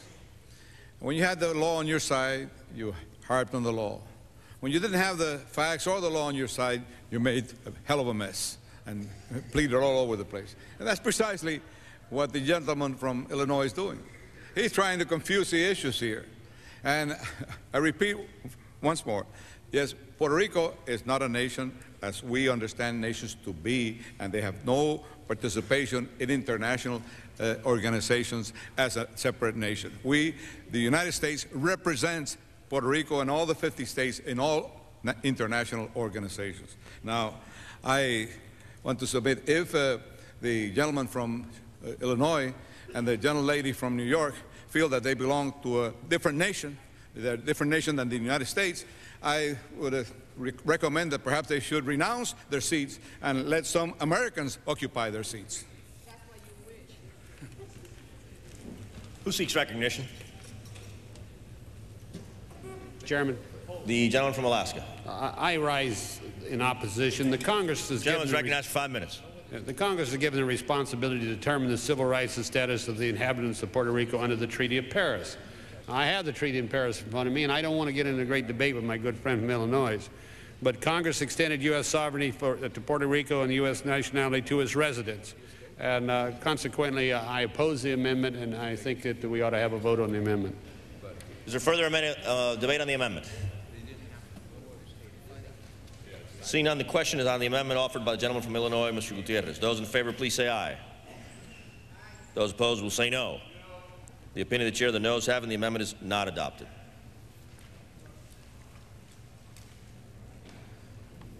Are there further amendments? For what purpose does the gentleman from Georgia rise? Mr. Chairman, I have an amendment at the desk, a short version. The clerk will designate the amendment. An amendment offered by Mr. Barr of Georgia in Section 4C3B. Strike approval must be by a majority of the valid votes cast, and insert approval of the separate sovereignty option must be by a majority of the valid votes cast, and approval of the statehood option must be by a supermajority of 75% of the valid votes cast. Section 5C2, strike majority vote for, and insert in approval of. The gentleman from Georgia is recognized for 5 minutes on his amendment. Thank you, Mr. Chairman. Mr. Chairman, you know, we've heard a lot of proponents of H.R. 856 argue that this bill is necessary in order to offer the people of Puerto Rico the opportunity to determine their own political destiny. This is not right. This is not correct. No one disputes that Puerto Rico should have the right to self-determination. As a matter of fact, they already have that right. Nothing prevents the Puerto Rican people from petitioning Congress for admission to the Union without the necessity of a federal mandated plebiscite. But Puerto Rico has not done so. Why not?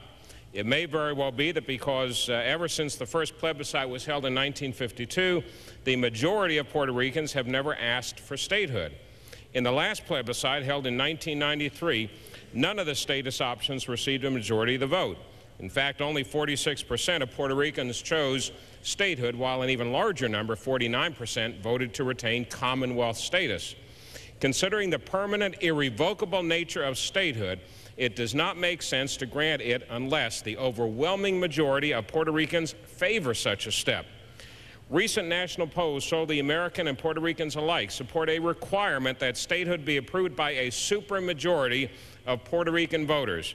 According to an April 1997 Public Opinion Strategies poll, 61% of mainland Americans favored a requirement that statehood be approved by a supermajority of at least 75% of the popular vote.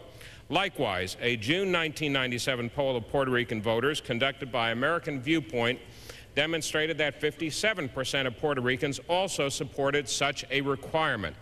The amendment I'm offering follows the will of the people. both in the United States mainland and in Puerto Rico. A 75% supermajority for the Puerto Rican approval vote, which is the later step, is a completely reasonable requirement when one considers the fact that Alaskans gave 83%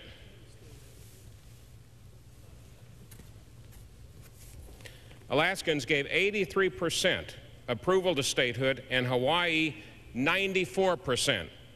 Why is the supermajority requirement necessary? Let's look at the big picture. English is the common language of the United States. It is not the common language of Puerto Rico. Spanish is an official language of Puerto Rico. It is the language of its courts and its legislature and its schools. According to the 1990 census, less than a quarter of all Puerto Ricans speak English. In 1996, this House voted overwhelmingly to make English the official language of the United States. 86% of Americans favor making English the official language of the United States, and 74% of Americans favor a requirement making Puerto Rico accept English as its official language prior to becoming a state. Puerto Rican statehood and the overwhelming mandate for making English the official language of the United States will inevitably generate a contentious debate over issues of language and culture. If this friction translates into political turmoil similar to the bitter separatist struggle in Quebec, it could undermine the long-term assimilation of Puerto Rico, or even worse, provoke resentment, violence, or acts of terrorism against mainland U.S. and supporters of Puerto Rican statehood. This is why I say to my colleagues, let the will of the people be heard, but let's make sure it truly is the will of the people, consistent with the historical standards that were maintained with regard to the admission of the last two states of the Union, Alaska and Hawaii, during which, in both of which votes, well over 80% of the people voted for statehood. What we're simply saying in this case with regard to Puerto Rico becoming statehood, that before that becomes a reality, and in order to ensure a true plebiscite, we ought to require and should require through this amendment a 75% supermajority. I ask adoption of this amendment. Who seeks recognition? The gentleman yield answer some questions. Mr. Barr. It's my understanding my time is up, but I certainly... It's my time, and I rise for an opposition to the amendment. The gentleman is recognized for 5 minutes. Okay. Can I ask the question? If I understand you correctly, you have modified your amendment from the original text where it only applies to the mission stage. Is that correct? That is correct. This does not apply to the plebiscite that will be taken in the first stage. Is that correct? That is correct. It does not apply to the second stage. It applies to the Puerto Rican approval after congressional consideration. This is not necessarily only in the case where the plebiscite voted for statehood and they made the application to the Congress votes. After the transition state goes back, they have to reach the 75%. That is correct. Now, the only question I have, what other states required that in the title or in the text of the Statehood Act? Has any other states ever required that? I think this is a unique situation. The gentleman is certainly correct in his implication that this has not been required before, but I don't think that is necessarily a reason why, in this particular case, given the language difficulties, the very strong feelings, I mean, the gentleman is sitting at a desk where there's a bullet hole by some Puerto Rican separatists. Tempers can run very high on this. This amendment would simply ensure that it truly reaches the vast majority of people, and I think will be a tempering amendment as well. I thank the gentleman. Is there further debate? The gentleman from California. Chairman, I rise to strike the requisite number of words. The gentleman is recognized for 5 minutes. Mr. Chairman, I think that Mr. Barr is correct in one manner, in that, one aspect of his amendment, and that is, I think that ultimately for this act to succeed, the vote to change the status in Puerto Rico to state should be by a supermajority. Now, in the past, that's happened in other states because of the enthusiasm by the end of the process for statehood, and when they in fact voted on the emissions, as the proponents of this amendment have pointed out, they voted by 79% and other supermajorities.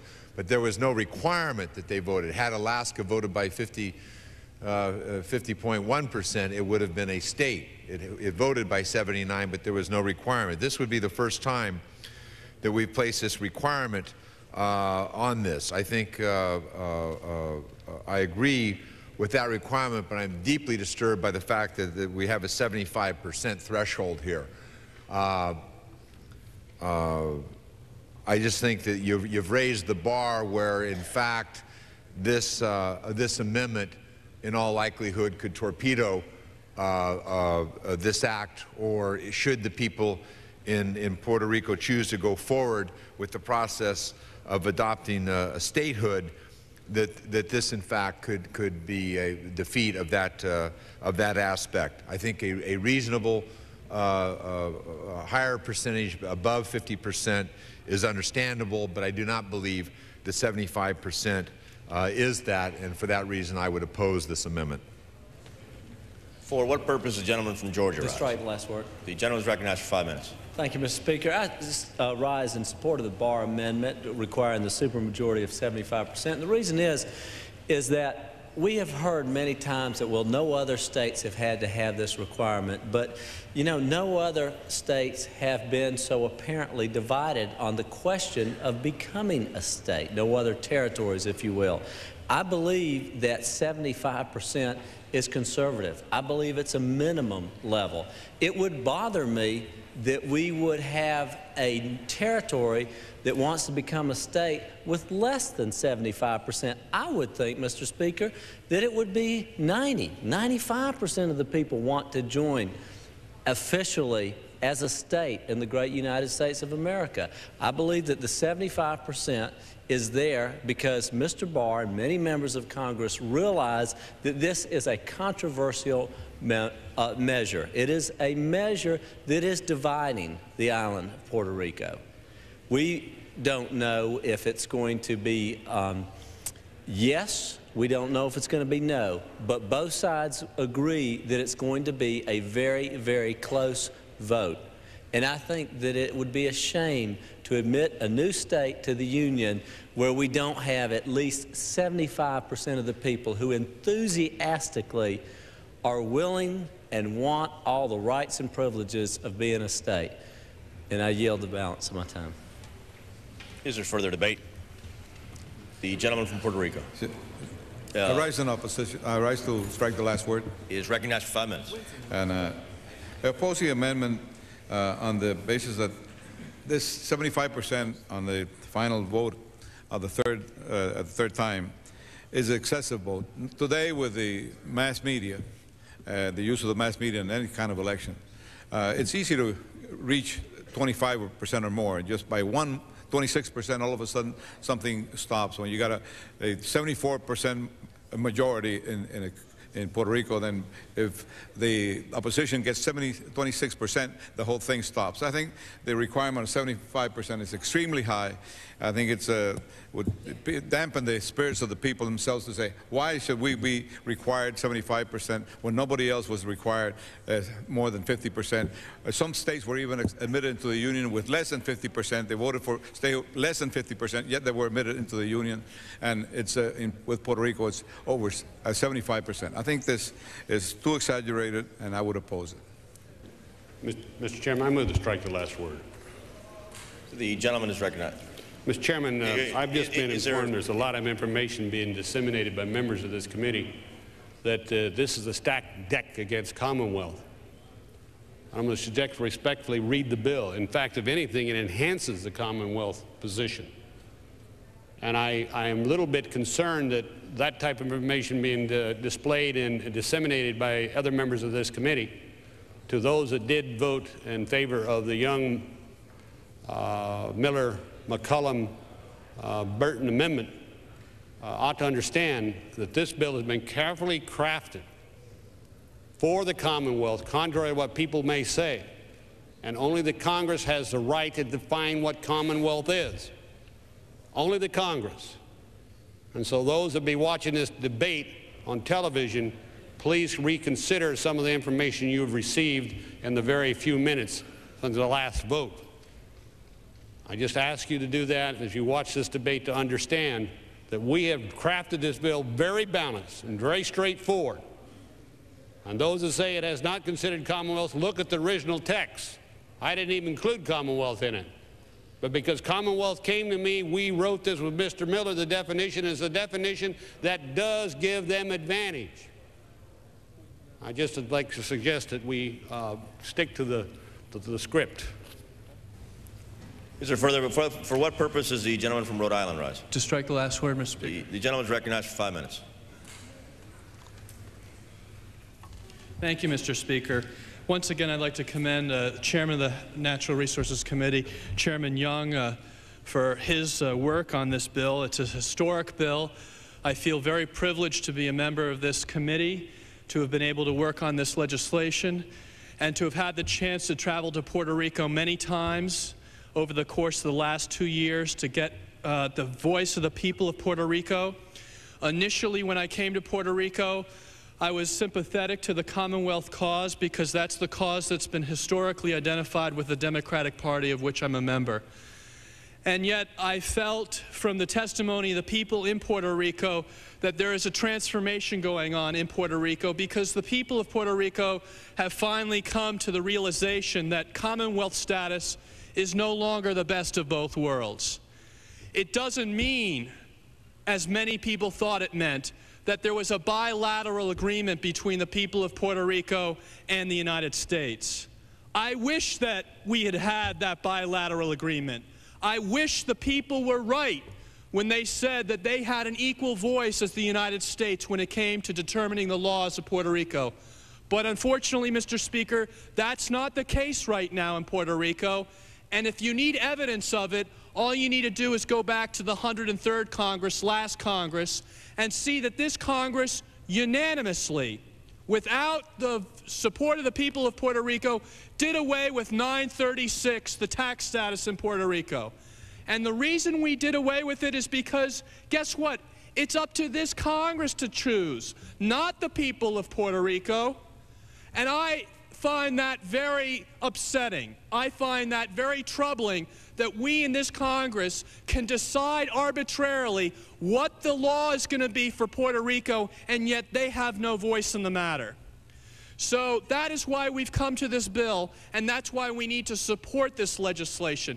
Now, Mr. Speaker, in conclusion, let me just say, those who say Commonwealth isn't favored in this legislation are right, because you know what? When you define Commonwealth status, you understand that it can be nothing more than territorial status.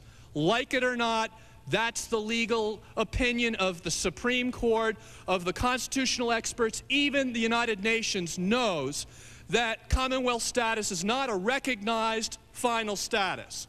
So when people say we leave it up for another vote and another vote and another vote, when there isn't a majority who vote for statehood, the reason is that someday the people of Puerto Rico have to choose between the constitutionally accepted choices of final status, i.e. independence, which is recognized, or full assimilation to the United States with respect to statehood for the people of Puerto Rico.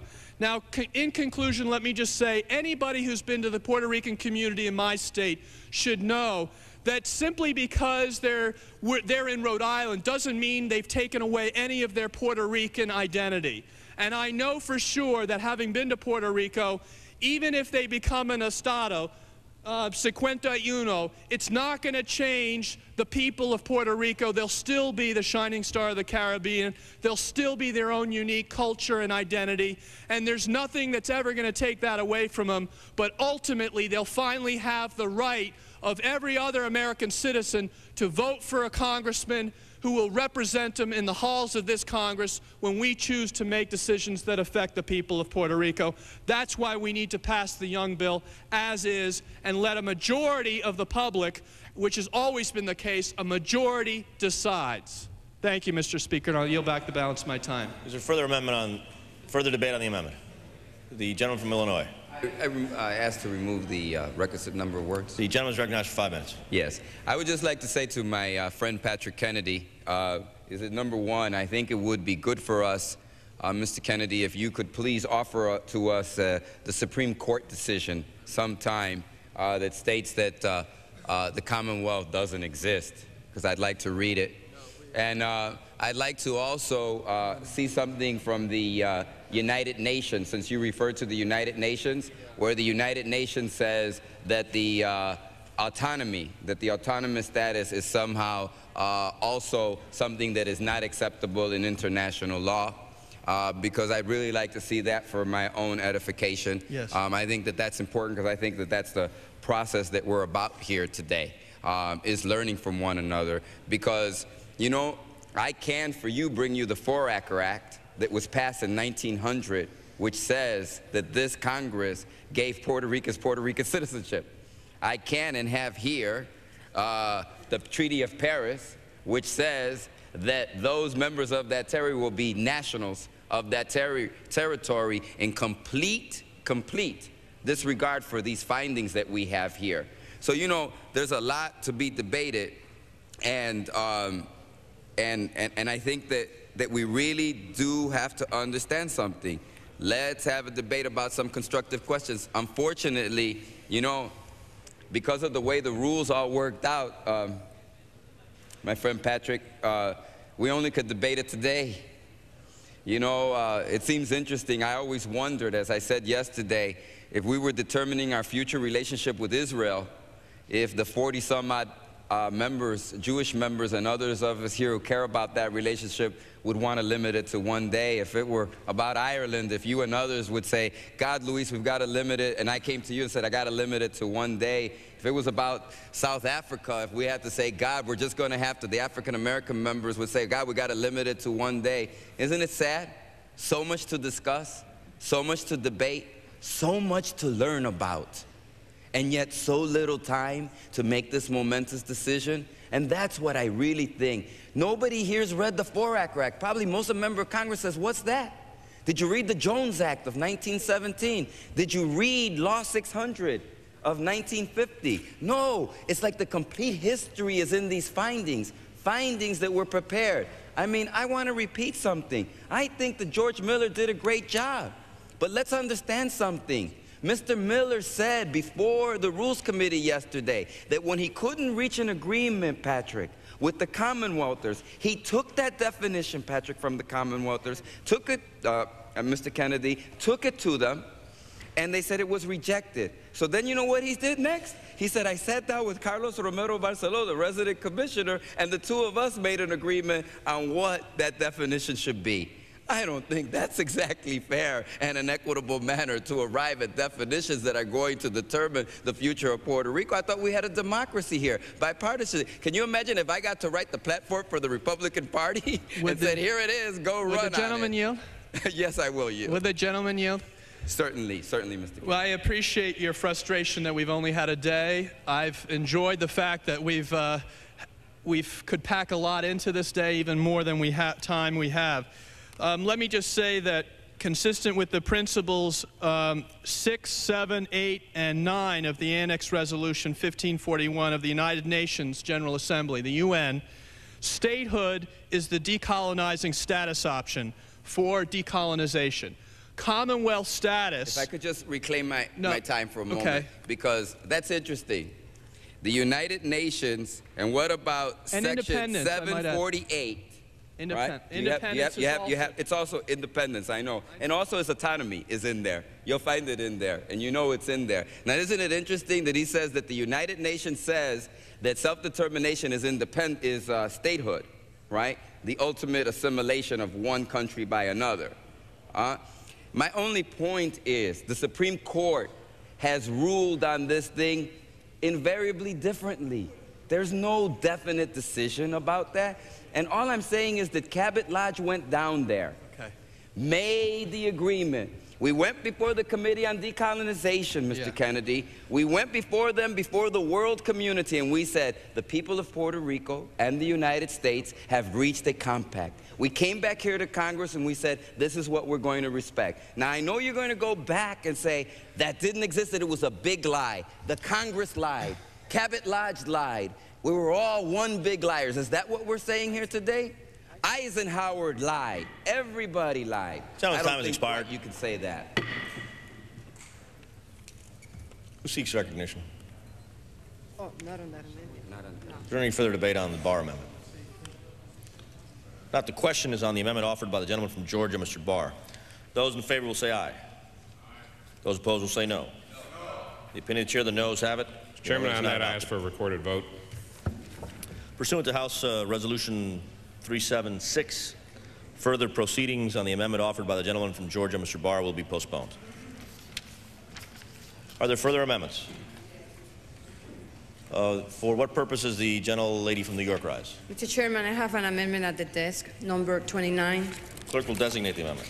Amendment number 29, offered by Ms. Velasquez of New York. The gentlelady is recognized for 5 minutes on her amendment. Thank you. This amendment adds a new finding to the bill. It recognizes the separate and distinct nature of Puerto Rican citizenship. The amendment provides that on November 18, 1997, the Supreme Court of Puerto Rico decided that there exists Puerto Rican citizenship, which is separate and distinct from the United States citizenship. The court further found that persons born in Puerto Rico who are Puerto Rican citizens may not be denied the right to vote in Puerto Rico if they are not United States citizens.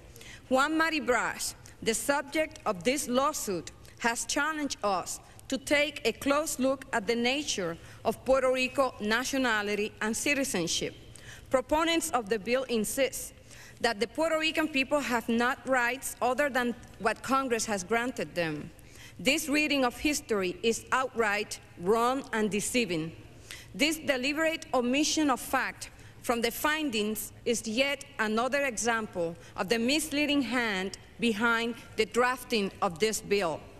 By omitting this finding, you are ignoring the fundamental protections of international human rights as well as the U.S. Constitution.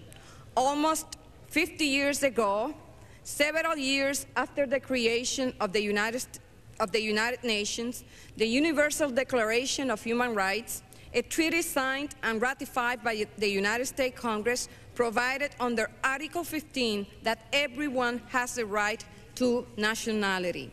Furthermore, Article 19 of the American Declaration of the Rights and Duties of Man, as well as Article 20 of the American Convention of Human Rights, recognize this fundamental international right and protection.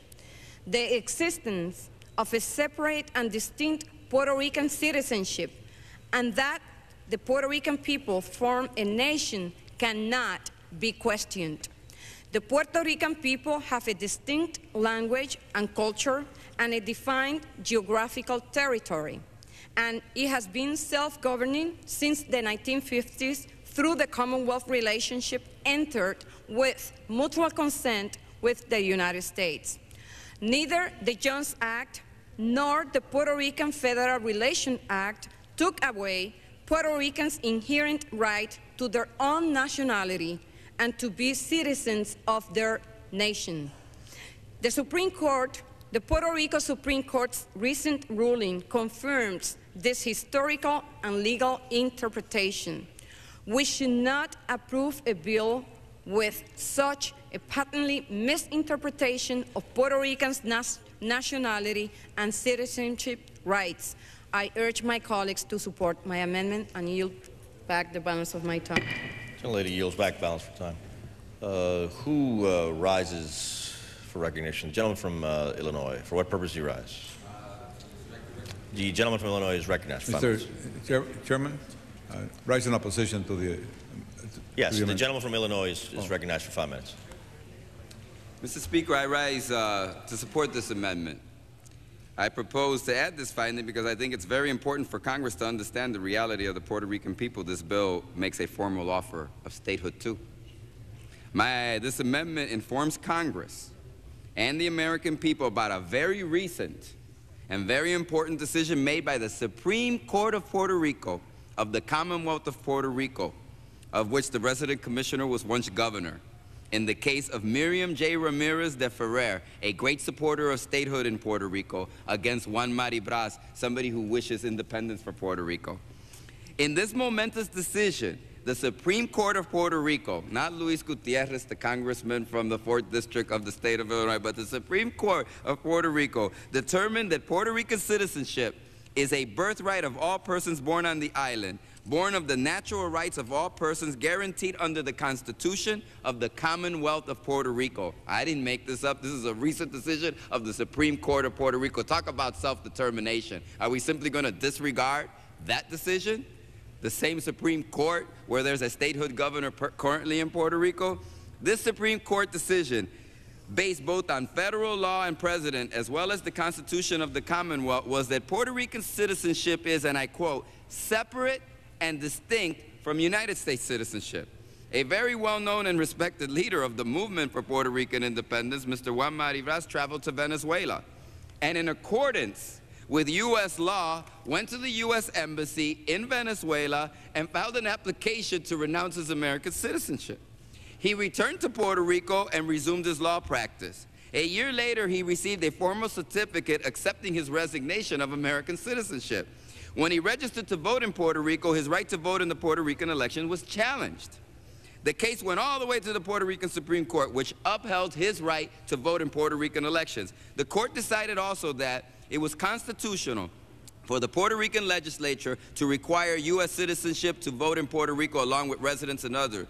Native-born Puerto Ricans are guaranteed their right to Puerto Rican elections by the sole virtue of their Puerto Rican citizenship conferred to them by their birth in Puerto Rico, so states the Supreme Court of Puerto Rico. This case is very important because it highlights the important fact that Puerto Rico is indeed a nation, that citizenship and nationality are two different things. It's in the Treaty of Paris. It's in the Four-Acre Act. It's in this recent decision, because I know that some of you are saying, why are you going so far back? Well, I went back 90 years, and now I'm coming present. And people should know in this Congress that the Supreme Court, justices, all American citizens, have decided what? What do you do with Juan Maribras? He was born in Puerto Rico. He renounces his American citizenship. What country do you send him to?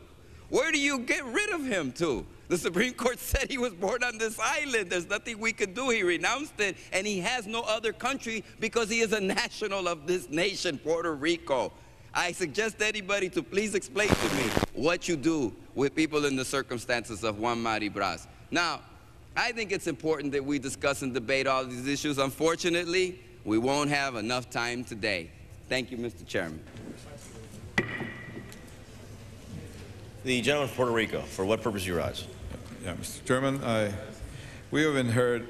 The gentleman is recognized for 5 minutes. Thank you. We've been hearing about the nation of Puerto Rico, and once again I repeat, Puerto Rico in geopolitical terms is not a nation. You might consider Puerto Rico a nation in sociological terms, but not in geopolitical position. We are a community, and what the gentleman from Illinois and the young lady from New York are trying to do here is trying to confuse the issue by saying Puerto Rico is a nation, a different nation, therefore we have to treat it differently from what we treat all the other U.S. citizens. But the issue before us is clear. The issue before us, are we going to allow self-determination or not to the U.S. citizens in Puerto Rico? And all this extraneous material that's being brought up here today is with the purpose of confusing. There's no legitimate purpose on this issue to have consider whether Puerto Rico, what happened in 1900, what happened in 1902. What we're trying to do is what happens now, what happens in the future. The decision in the case of Juan Maribras was by a Supreme Court in Puerto Rico, where 5 out of the 7 members were appointed by the governor who was in the Commonwealth Party, and all of them have been active politically before they were appointed to the bench. The chief judge of the Supreme Court of Puerto Rico was a lawyer of the Commonwealth Party in electoral matters, in matters of elections, and he's the chief judge of the Supreme Court. The decision by the Supreme Court very carefully kept away from all federal laws and the U.S. Constitution very carefully, so the decision could not be questioned in the federal forum. And it has been highly criticized as a horrendous judicial decision by many outstanding attorneys in Puerto Rico. So those things happen in this issue of the status. This is why it is necessary to bring before Congress, and Congress allow the people of Puerto Rico to vote, to see if we can put an end and decide finally which road Puerto Rico is going to take. Thank you. Is there further debate? Seeing none, the question is on the amendment by the gentleman from Illinois. Those in favor will please say aye. Opposed will say no. No. In the opinion of the chair, the noes have it, and the amendment is not adopted. You know, I just want to make one point for the record. That no was so strong from Mr. Miller that it overread the eyes of Miguel Velasquez and me. Are there further amendments? For what purpose does the gentleman from Illinois rise? Amendment number 4. The clerk will designate the amendment. Amendment number 4, offered by Mr. Gutierrez of Illinois. Mr. Gutierrez is recognized for 5 minutes on his amendment. This amendment seeks to address the grave injustice done to the independence and to the Commonwealth versions of Puerto Rican history that are included in these findings. As I have shown previously in the debate in the finding sections, the finding sections chose to be included in this bill have been chosen to provide a distorted, pro-statehood version of Puerto Rican history, beginning with the very denial of that Puerto Rico ever existed as a nation, as a people. It is unfair to present such an unbalanced view of the Puerto Rican history if the true objective of this bill were truly self-determination. Rather than to attempt a superficial discussion on historical facts on which those of us with little knowledge of Puerto Rican history find it very hard to agree upon, and upon which in all truth the majority of my colleagues unfortunately know little of the details, and the interpretation of those historical details, we are all asked to subscribe with our vote. This bill is so slanted in favor of statehood, especially in the finding sections, that it's really an overkill.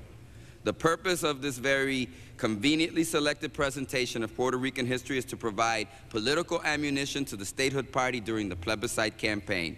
Adoption of this amendment will make this bill less unfair and less skewed in favor of statehood. I have just shown you clearly, I think, when we spoke about the Treaty of Paris, that nowhere in the Treaty of Paris, and I asked the gentleman from Puerto Rico if he has found in the Treaty of Paris where it says United States nationality, because if he finds it, then, you know, I'll take it back, because then maybe I missed it somewhere. But he hasn't responded to that. Where it is in the Foraker Act of 1900, I asked the gentleman from Puerto Rico to please find, and it says there, Puerto Rican citizenship. It exists. It existed as a nation of people. There is a difference between nationality and citizenship. That has already been determined throughout the world. Yes, Puerto Ricans are nationals. I know that some of them feel less Puerto Rican than others, and that there may be degrees to which people feel. I am sure that when we had the Great War of Independence from Great Britain, there were many of those who said, oh God, I don't want to be a member of that new emerging nation of those 13 colonies. I kind of like King George. He's okay. And there were others who felt as Thomas Paine, as Jefferson, and as others, that it was time to incorporate into a new nation and to make that nation valid. That's what we got in Puerto Rico. Let's understand it. Let's not skew the issue. So I ask that the findings just simply be eliminated, because what you are doing, if you allow these findings, is a blank check, because they'll take these findings, convert them into 30-second commercials, and distort the reality of the congressional intent. Thank you very much, Mr. Chairman. Is there further debate on this amendment? Questions on the amendment offered by the gentleman from Illinois, Mr. Gutierrez. Those in favor will say aye. Those opposed will say no. In the opinion of the chair, the noes have it, and the amendment is not adopted. Are there further amendments? Are there further amendments?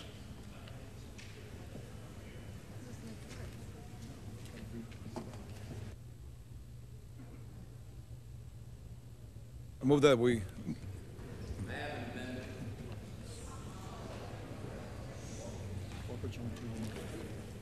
For what purpose does the gentleman from Illinois rise? To offer amendment number 21. The clerk will designate the amendment. Amendment number 21, offered by Mr. Gutierrez of Illinois. Gentleman from Illinois is recognized for 5 minutes on his amendment. Thank you very much. You know, Mr. Chairman, under statehood, according to the International Olympic Committee and the Amateur Sports Act of 1979, the United States Olympic is the sole representative in the Olympic Games and Pan American Games, of which Puerto Rico participates in both the Olympics, sending its own team from Puerto Rico to the Olympics and Pan American Games. No other body or organization can represent the U.S. or any part thereof if they become a state of the Union. If Puerto Rico becomes a state, it is extremely unlikely that they may compete in Olympic Games separately from the U.S. as an Olympic team, as has been the long history of the people of Puerto Rico. To the end, the International Olympic Committee granted the National Olympic Committee of the United States exclusive powers for their representation for their respective country at the Olympic Games and all other OIC-sanctioned events. Evidently, if Puerto Ricans are pushed to vote in favor of statehood, they are going to lose one of their most treasured traditions of representation in the sports arena. Furthermore, Puerto Rico would no longer be able to participate in the Olympics as a separate entity. Puerto Ricans would be forced to lose one of their richest and treasured sources of patriotic pride. And I want to remind my fellow colleagues that Puerto Rico is such a proud nation that when President Carter called for a boycott of the Moscow Games in 1990, the Puerto Rican National Olympic team sent 2 athletes with a Puerto Rican flag. Think about it. Puerto Rico, as a nation, will never give up its Olympic representation that ties with them in the U.S. because they could not disappoint their national athletes that train so hard. Think about it. President of the United States says we're going to boycott. We're going to boycott. And yet, the people of Puerto Rico send their own Olympic team, American citizens, to go and participate while other citizens. You see how they're different? You see how there's a separate relationship? Let's understand that. I just want to make one last point. I did have an amendment to pardon Bobby Knight, because Bobby Knight went out to Puerto Rico in 1976, and this is true, and it's just to make the point. 1979, during the Pan American Games, probably the resident commissioner remembers, and in the final for the gold medal, it was the United States and Cuba, and there were 20,000 fans there, and they were all chanting, "Cuba, Cuba," not because they believe in communism, not because they believe in Fidel Castro, but because they had a sense of the great Antillanos de José Martí, and they were applauding the athletes from another Spanish-speaking country.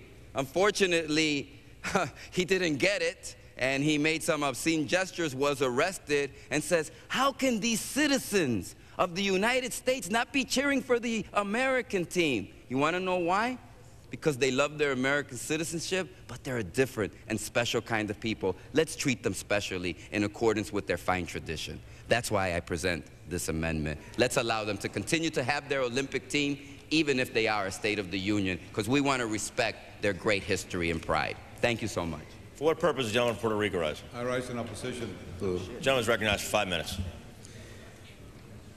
Mr. Chairman, we must have seen some different Pan American Games in Puerto Rico, because the event that he talked about, Bobby Knight, did not happen with Cuba. It was something that happened during the practices, and then he pushed a officer of the law, and he said some very, very unfavorable remarks about Puerto Rico, insulting remarks about Puerto Rico and Puerto Ricans, and therefore he earned the hatred and the bad will of the people of Puerto Rico, and they took it out on the team, and had nothing to do with Cuba. There were always there are people in Puerto Rico that few members of the pro-communist party, which has never been registered as a voting party, did not maintain its registration as a voting party, and they got about 0.5% of the vote when they went into the elections. Yes, they went there and cheered Cuba, but it wasn't everyone that was there. I was there at those games. And to say that Puerto Rico cannot participate, well, Puerto Rico can participate if that would be the desire of the people of Puerto Rico, and that was the decision of the Olympic Committee. The Olympic Committee, the International Olympic Committee, is a private organization. It is not an official government organization. As a matter of fact, they say governments stay out. And in the International Olympic Committee bylaws, it is specifically stated that any province, any state, any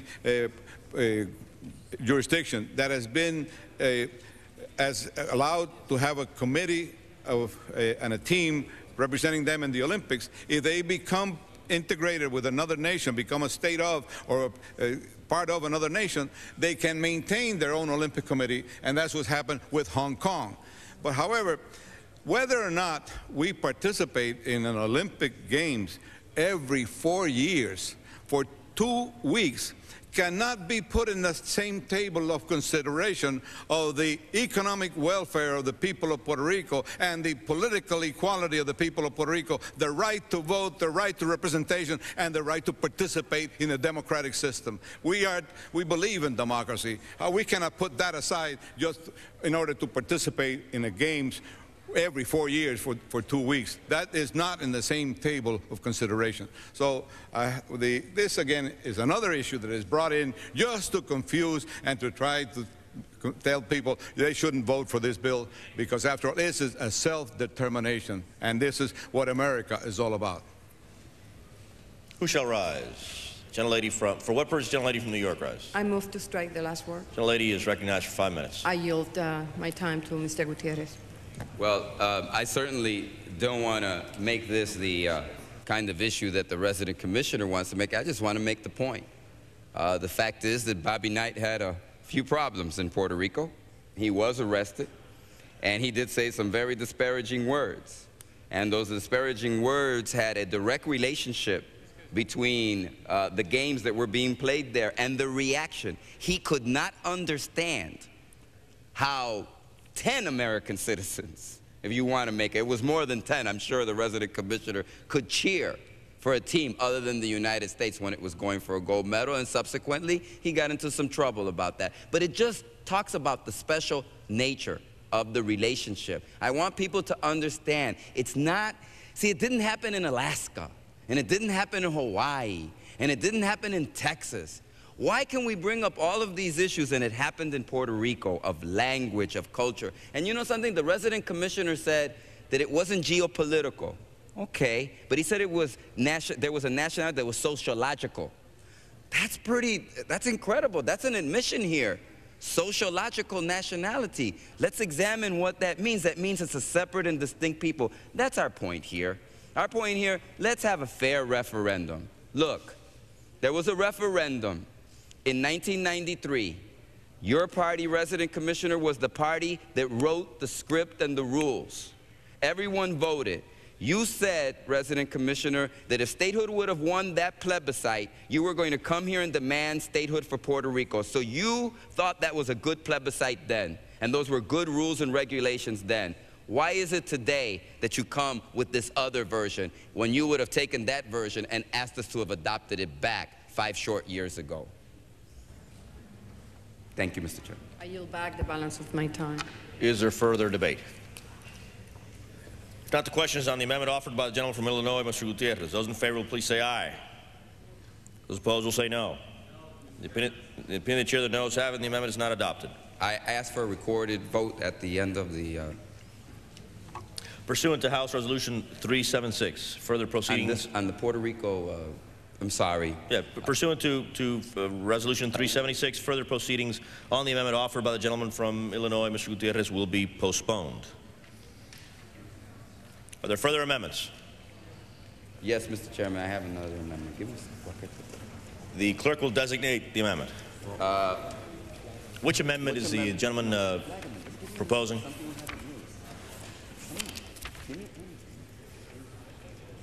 I know we're not, but I'm going to give...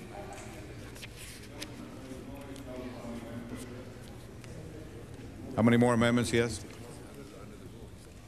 No. Mr. Parliamentary inquiry. Is there going to be any status parliamentary inquiry. Thank you. Is there going to be any time allotted to close this debate after the end of all of the amendments? We will proceed from after the voting on the amendments. We will proceed to rise, fries. Members can rise, can strike the last word. After which, then we will proceed to Okay. Well, then, final passage and leave the committee of the there whole. will be an additional 5 minutes then at the end so that we can all close, those who wish to close. Okay, thank you. Then I have no, oh, I'm sorry. Is that true? Well, we are proceeding under the 5-minute rule. Yes, sir. Under this amendment that the gentleman proposes, the gentleman has not stated which amendment. Yeah, well, I don't want, let me explain, and the chair can help me. I really don't want to propose an amendment. I just want to be able to close. And I was informed that there would be no opportunity after all the amendments were exhausted to say anything. Will the gentleman, yes, certainly. you mean close on the whole bill? On the whole bill. There'll be opportunity to close on the whole bill after the amendments are voted on.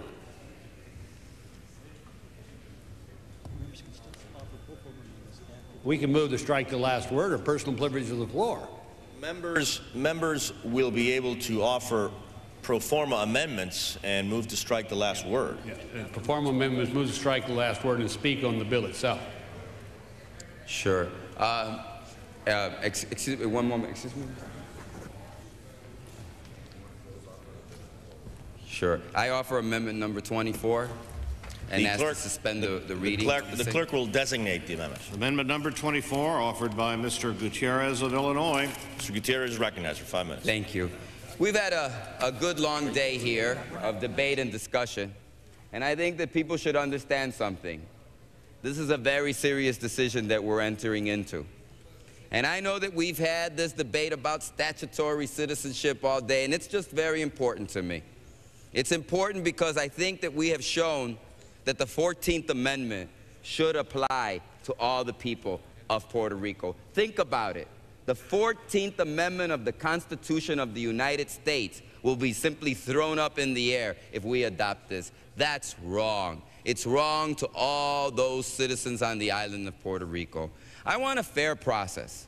I want a process that says, here's independence, and a version of independence a little kinder and gentler and a little more realistic than the one offered in here.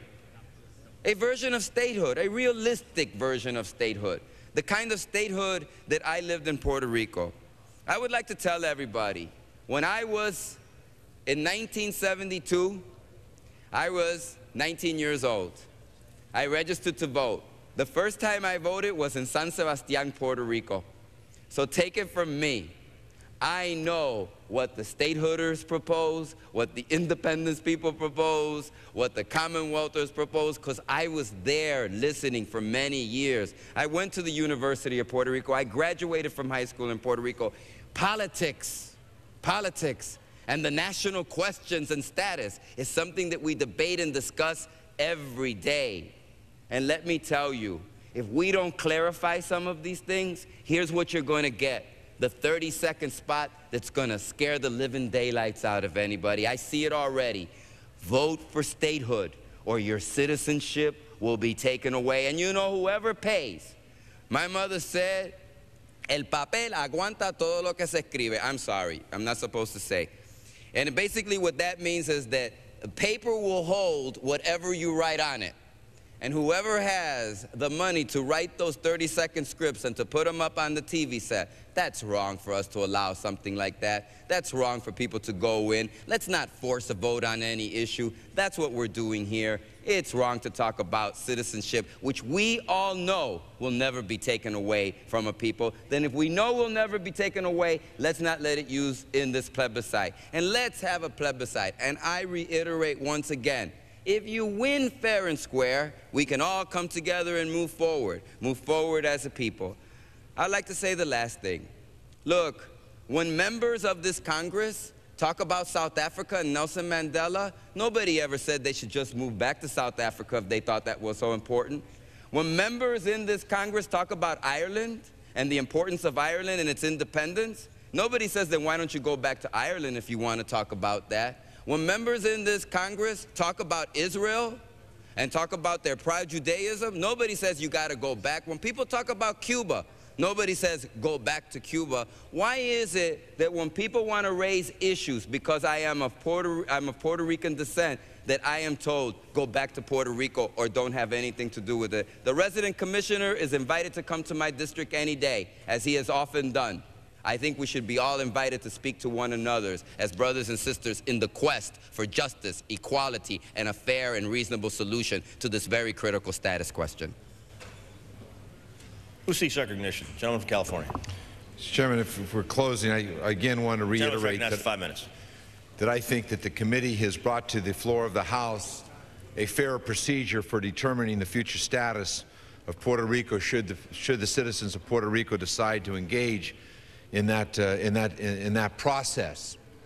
There's no question that these choices are difficult choices, and that's why the process is set forth in the manner it is, so that the Puerto Rican citizens can be best informed as they proceed down this path as to whether or not they want to choose independence, statehood, or Commonwealth status. And there is a very real difference between these three statuses. People like to pretend that they can argue that they're sort of the same. Enhanced Commonwealth. That's to pretend like you have all of the same rights as the citizens of the states of the United States of America, but they know in reality they don't. So Commonwealth will have some burdens. Statehood, because it puts you in the same status as all of the rest of the citizens, there will be people in Puerto Rico that think that that brings burdens to this election, to the plebiscite. And they will make those decisions and they will argue about them back and forth. But the fact is that if you vote to become a state, you become a state. You share all of the benefits and all of the liabilities. If you vote to continue in Commonwealth, you're something less than that. You don't share equally with the citizens of California in public assistance payments and education of the handicapped, in food stamps and nutrition programs, because you're not a state. The representatives of Puerto Rico historically have tried to boost those allotments, to boost those payments, to argue that these are citizens who are treated unfairly. But that hasn't been how the Congress has responded. So those citizens are deprived the full benefits, but they're deprived the full benefits because the Congress has decided that they're not the same as citizens of the states. That's a burden of Commonwealth. People don't like to talk about that. Another burden that Commonwealth has is that it doesn't want to acknowledge that it has to live under the laws of this country as put forth by the Congress of the United States, but it does. If this was, in fact, a nation today, then what are we doing here today?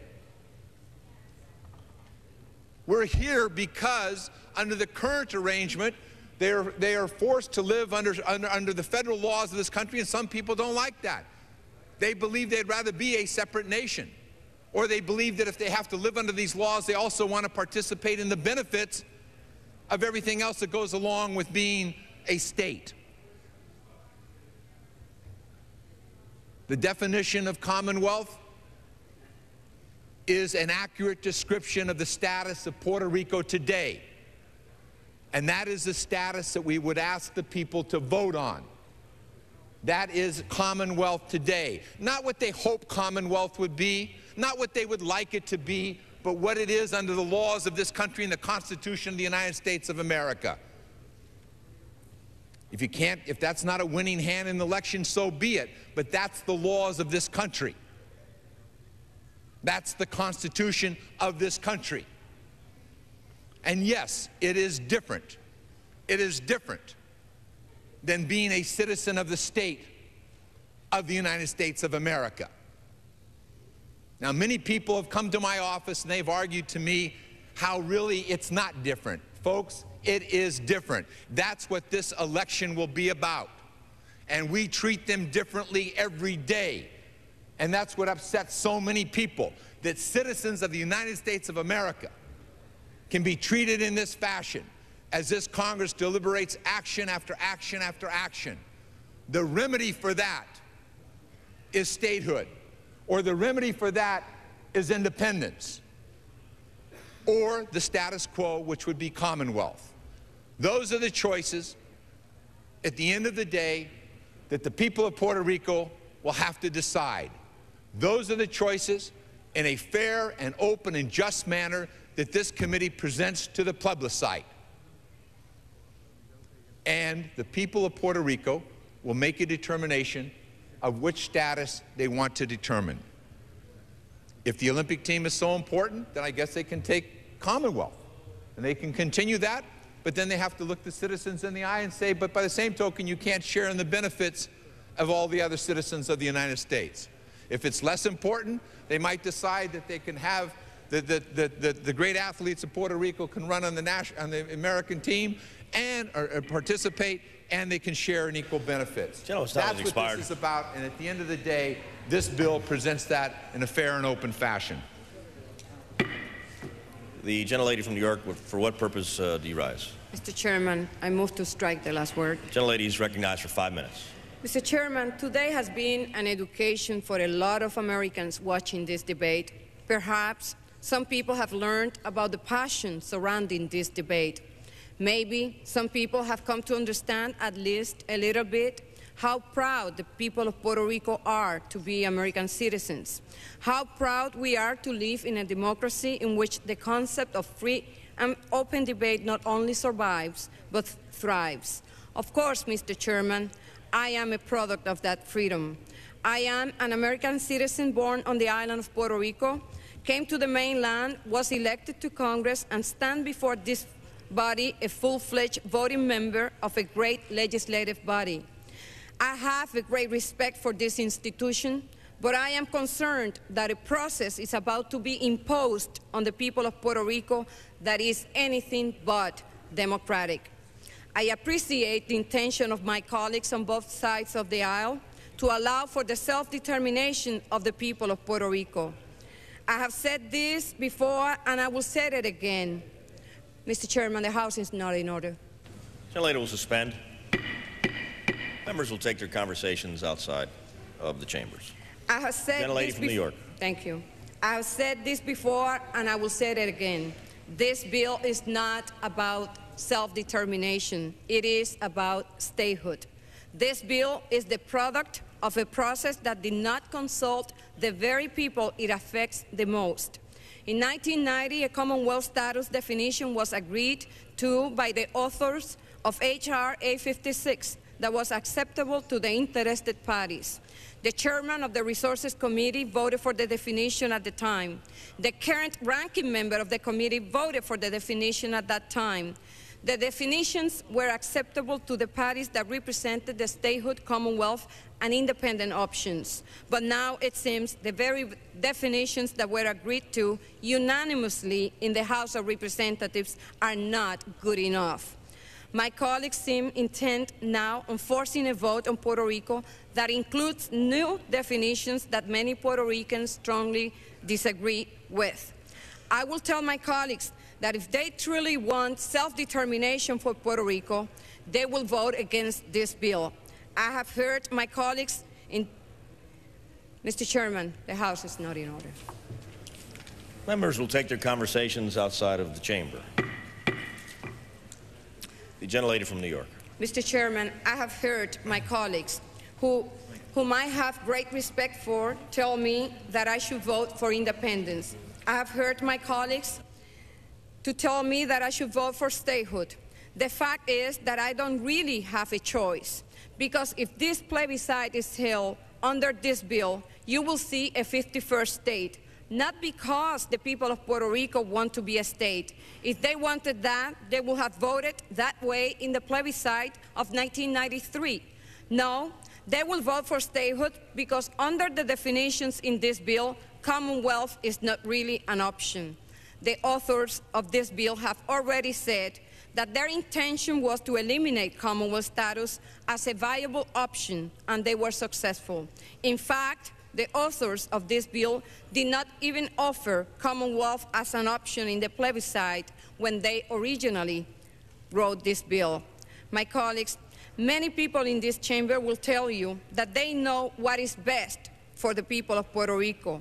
Well, my response is, why don't we let Puerto Rico decide what is best for Puerto Rico? Why don't we give all participants equal input in determining how a status bill should be written?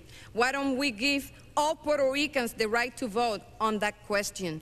I don't think that this House should be in the business of telling the people of Puerto Rico what is best for the people of Puerto Rico. They should make that decision. That is what self-determination is all about, and that is why I asked my colleagues today to oppose this legislation.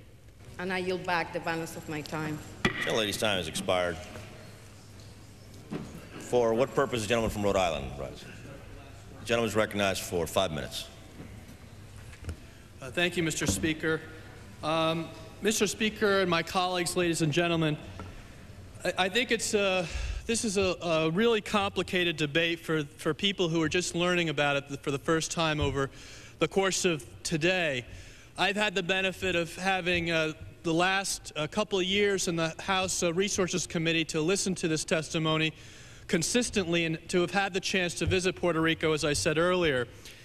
And what really came about from my many hours of listening to testimony is this issue that I think is something that makes my good friend and colleagues Nydia Velázquez and Luis Gutierrez so upset, and that is this Congress decides what the fate of Puerto Rico is, whether or not the people of Puerto Rico like it or not. Now, the thing about it is, I'm in total agreement with the sympathies and concerns of Luis Gutierrez and Nydia Velázquez. I am as outraged as anyone else, as Nydia just said, that this Congress should think that it could make any decision affecting Puerto Rico without the opinions and the people of Puerto Rico being part of that decision-making process. That is why I am for statehood. That is why I am for this bill. Mr. Speaker, my good friend Nydia Velázquez said that this Commonwealth definition was decided by the committee very unfairly. Let's understand, if we decided what the Commonwealth definition was based upon the way the Commonwealth Party wanted it decided, guess what you would have had? You would have had a little bit of everything that you wanted. Now, I said to myself, I heard this Commonwealth definition. I said, this Commonwealth definition, it sounds pretty good. I said, you know what? It sounds so good, I want Rhode Island to have Commonwealth status. And you know what? I bet every other member in this place would like to have Commonwealth status the way the Commonwealth Party in Puerto Rico wants it to be defined. But you know, Mr. Speaker, we have a responsibility not to define Commonwealth status in any partisan terms, but to define Commonwealth status based upon the laws of what Commonwealth means. And as much as my good friends say, you know, Commonwealth status means that we're a nation, Commonwealth status means this or that, or guess what the United Nations said? The proof is in the pudding. Whenever a bill comes up that relates to Puerto Rico, it's referred to the House Resources Committee. Guess why? Because the House Resources Committee has jurisdiction over Indian and insular affairs, meaning territories. Meaning no matter what you may say about the Supreme Court decisions, no matter what you may say about UN resolutions, the proof is in the pudding. We're sitting here debating this. We wouldn't be debating this if there was a bilateral pact. If Puerto Rico really had the say in this matter, they would have said, hey, U.S. Congress, we don't need you to give us the right to vote. We have the right to vote. And guess what? Puerto Rico couldn't do that because they're under the territorial clause of the United States Constitution, like it or not. Mr. Speaker, you know, there's the old Snickers ad that says no matter how you slice it, it still comes up peanuts. The fact of the matter is, no matter how you define Commonwealth, it still comes up territorial clause. And that's the bottom line here, and that's why I think this is a good bill, because ultimately the people of Puerto Rico will have a say in their final determination and finally get some representation on this floor. I want to conclude by saying my good friend Carlos Romero Barceló has taken on this issue singularly, being the resident commissioner who hasn't had the chance to vote, but who's taken his position very seriously and has been a tireless advocate on behalf of the people he represents. On the eve of this historic vote, I want to salute my good friend Carlos Romero Barceló for the job that he has done on behalf of the people of Puerto Rico, the Chairman Young, and as well as my friend and the ranking member, George Miller. Let us support this bill and let us end colonial status for 3.8 million people and finally make them full citizens of this country with voting representation in this United States Congress. Thank you, Mr. Speaker. The gentleman's time has expired. The gentleman from Puerto Rico, for purpose, you rise. I move to strike the last word. The gentleman is recognized for 5 minutes.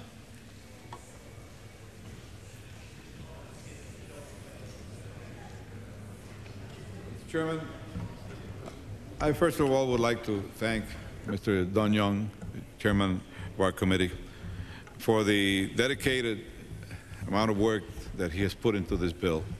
And he lived the frustrations of being a territory. So he really believes in it and feels it. And the people of Puerto Rico, and not only the people of Puerto Rico, the people of this nation will be grateful for the steps that we have taken here today. And I hope we take this step in the final passage of this bill. And I want to thank Mr. George Miller, our ranking member also, for the dedication that he too has put into this bill, for being instrumental in doing away with all the suspiciousness that reasonable people would have about this bill and the definitions. And we worked hard, and we feel that our chairman, our ranking member, and all of the members of the committee were very careful in making this bill a very, very serious and very objective bill. And I want to make also a special mention. When we started this bill, I had my very serious differences with the chairman of the Rules Committee, Mr. Solomon. But as we have dealt on with this bill, Mr. Solomon has been a real gentleman, and his word is he's always kept his word. And he's been a formidable opponent in this bill, but I must recognize that he has been a real gentleman, and we thank him for his dedication also to his job.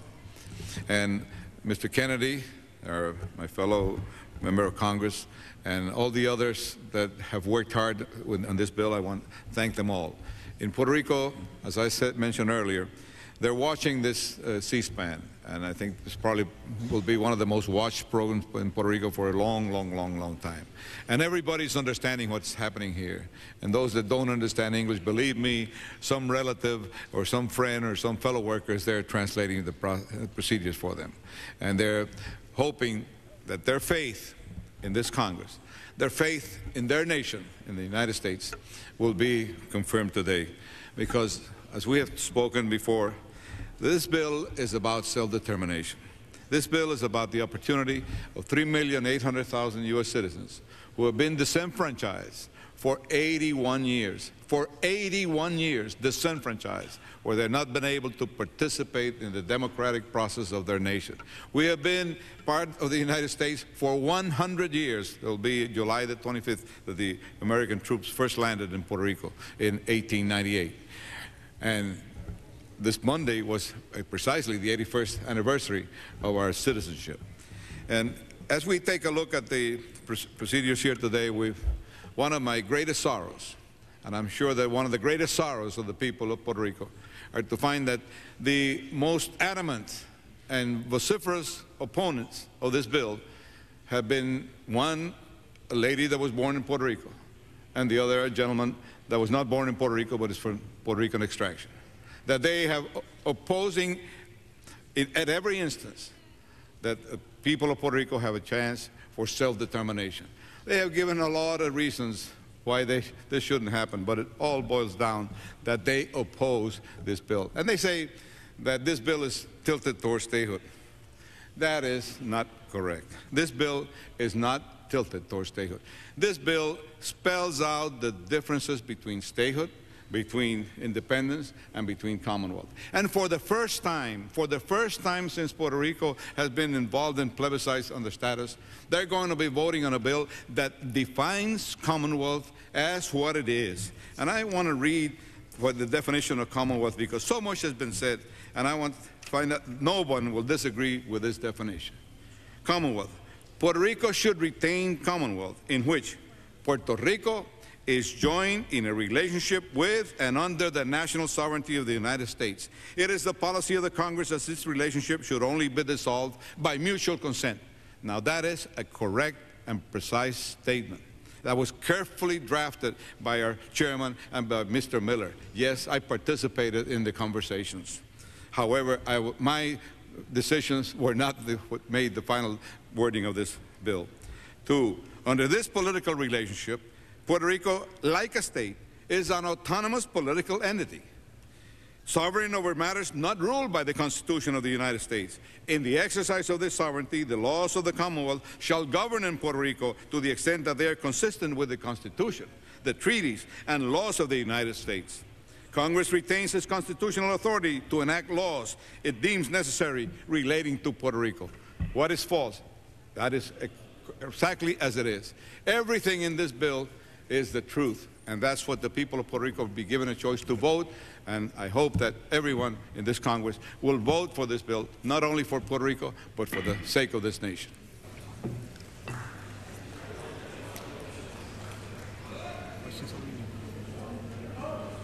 The question is on the amendment of the gentleman from Illinois. Those in favor, please say aye. Those opposed will say no. The opinion of the chair, the noes have it, and the amendment is not adopted. Are there further amendments? Seeing none, pursuant to House Resolution 376, proceedings will now resume on those amendments on which further proceedings were postponed in the following order: the amendment by Mr. Stearns of Florida, the amendment by Mr. Barr of Georgia, the amendment by Mr. Gutierrez, number 21 of Illinois. The chair will reduce to 5 minutes the time for any electronic vote after the first vote in this series. The unfinished business at this time is the request for a recorded vote on the amendment offered by the gentleman from Florida, Mr. Stearns, on which further proceedings were postponed and on which noes prevailed by voice vote. The clerk will redesignate the amendment. An amendment offered by Mr. Stearns of Florida. A recorded vote has been requested. Those in support of the request for recorded vote will rise and be counted. A sufficient number having arisen, a recorded vote is ordered. Those in favor of the amendment will vote aye. Those opposed will vote no. Members will record their votes by electronic device.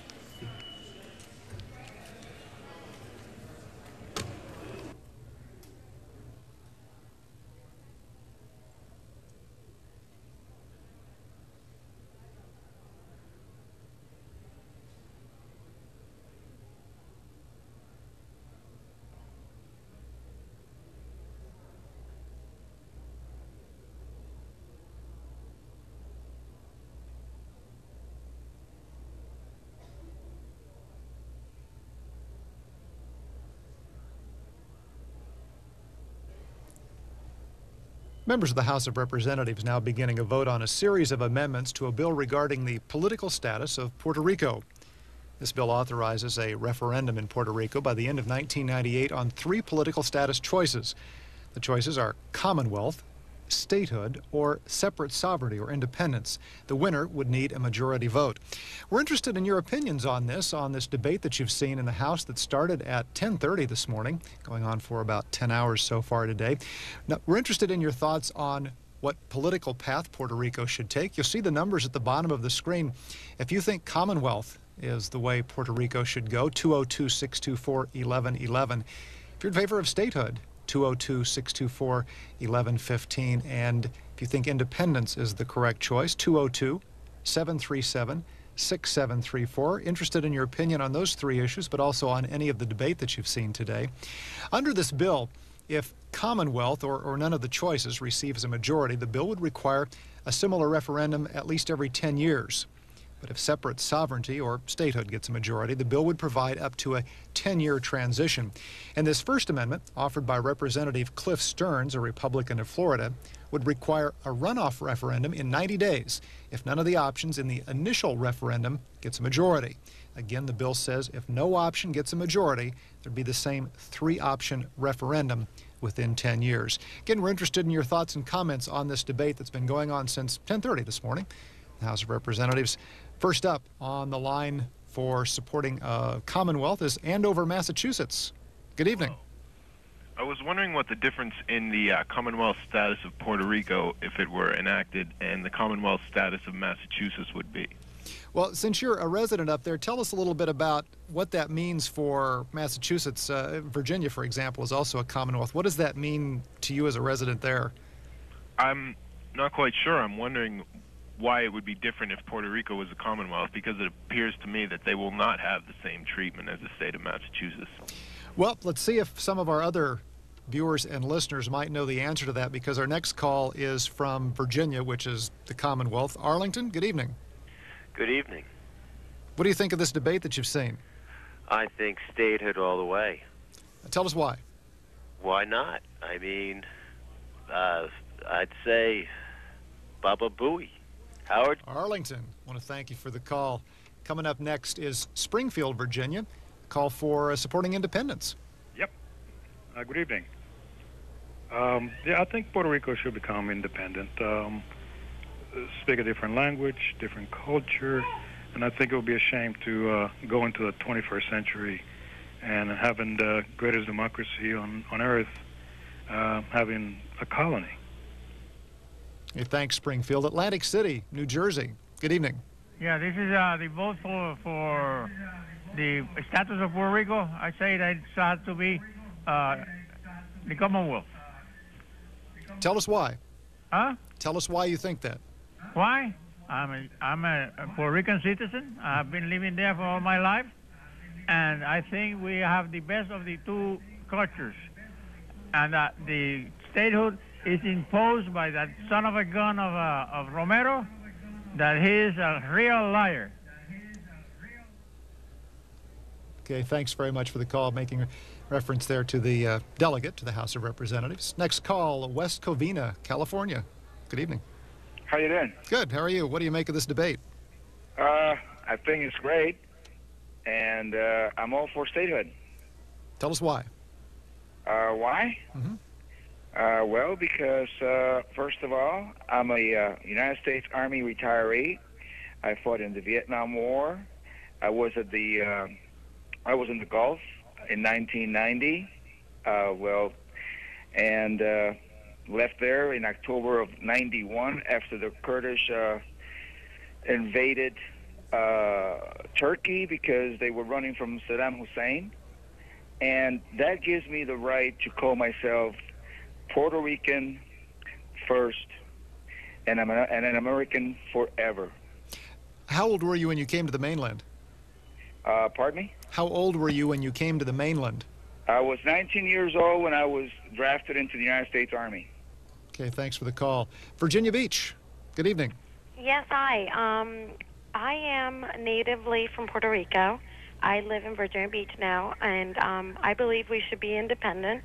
I think it's a matter of time where we're going to have to choose. The Commonwealth is a very wonderful state to be. Again, I think it's the best of two cultures, but we will have to choose, and I think we can do it as a nation. We should celebrate our culture, and I don't think we should become the 51st state because I don't think we're really wanted here in the United States. So I think we should be proud and be independent. What gives you the feeling of not being wanted? Well, I've heard a lot of comments about being a very poor state if we do become a state, and how it's going to cost me. I pay taxes here, so how much more taxes I'm going to have to pay for them to be a state. And I wouldn't want to do it, and I'm a Puerto Rican native. My whole family is over there, and I still wouldn't want to pay for them to be a state because it would come from my money, from my pocket, from my family's pocket over here. If Puerto Rico was an independent country, which citizenship would you prefer? Puerto Rican. I'm very proud of my heritage, and I cherish the American citizenship, but I think we are so proud of what we stand for. I think we should be a Puerto Rican citizenship.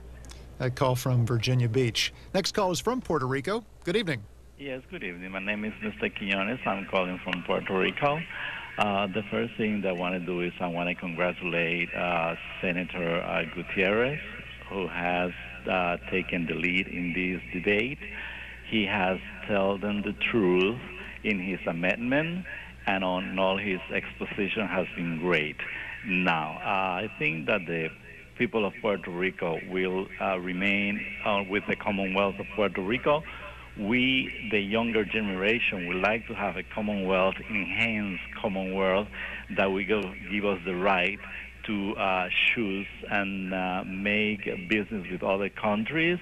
I think we should keep our citizenship. No one rejected Mr. Gutierrez's debate about Puerto Rico not being a nation and not guarantee the citizenship of the United States. Puerto Rico, can I ask you to turn down the volume on your television? We'll be able to hear you just a little bit better. Sure. Another thing is that this bill is not right. In 1990, there was another of these votes, and they voted. The same people that are voting against voting against statehood, Commonwealth now, voted yes to this bill, and now they're against it. Now the government of Puerto Rico, led by Carlos Romero Barceló and Mr. Rosselló, had bought these people. I didn't say but the congressman, but they have spent the money of Puerto Rico that we need for medicine. They're selling hospitals. They're selling all the properties of the people of Puerto Rico, like anything, and they using that money to put it in this bill, and they are buying people, and this is what has been. They're buying the president, they're buying everything else, while we in Puerto Rico are lacking of money for medicine and for more other things that are interested. We do not have any problem in Puerto Rico with the Commonwealth. The only problem is these people who wants to become American, and no matter what price. Thank you very much for that call from Puerto Rico. San Diego, good evening. Yes, my name is Harry Rodriguez. I'm Puerto Rican. I was born in Puerto Rico, and I was raised in New York. I'm 37 years old. I believe that Puerto Rico should become a state for the fact that the time that I spent there, I spent a few years living there after I graduated from high school, and I noticed that a lot of the stuff they use there, they're really Americanized and commercialized, commercialized island. And a lot of the stuff there that they use, it is from, from the state side. The schools, the public schools, a lot of the books are English. They're trying to learn English. I think they should just take it a step further and just take it into, the becoming a state instead of leaving it independent Commonwealth. I think it would benefit the island a lot better if it was a state and became, a United States, the next state, United States. Okay, San Diego. Next up, Chicago. Good evening. Hi, this is Vanessa. I'm calling for pro-independence. It says something that two people, the only people that are against the referendum, are Puerto Rican. That tells me a lot. And then twice, as she was speaking, she had to ask for silence. That shows me that this is not even really being taken seriously. This is a nation, separate culture, separate language, and this is how she's treated when she spoke. And that tells me the same thing that the caller from Virginia Beach said, which is, I don't think that we're really wanted. Latinos in general, because I'm not Puerto Rican, but I am Latina, and that right there just tells me that we would wipe away who they are independently as a nation. Okay, thanks, Chicago. I'd like to remind you again, this is the first of a series of amendments to this bill regarding the political future of Puerto Rico. This amendment, offered by Representative Stearns of Florida, this would require a runoff referendum in 90 days if none of the three options in the initial referendum receive a majority. After this, there'll be a vote on amendment offered by Representative Barr of Georgia that would require a 75% majority vote for Puerto Rico to ratify statehood or separate sovereignty, and that supermajority vote requirement would only apply, though, to the last stage in the transition to new political status, and it wouldn't apply to the initial referendum. And the third vote in this series would be an amendment that says if Puerto Rico chooses statehood, it would continue to have a separate Olympic committee and Olympic team. Next call is from Washington, D.C. Good evening. Hi, my name is Ellis Flores, and I'm an American citizen from San Antonio, Texas. I've traveled to Puerto Rico a lot, and I've come to understand this complex issue. Commonwealth seems to be the most popular wish of the Puerto Ricans. When we go against that or offer something else, it'll never work. Statehood is not a viable option, and independence, Puerto Rico couldn't be independent. Why don't we keep it as it is, as a Commonwealth? They have the language. They're coming into their own very well. They have a lot of English-speaking programs going on.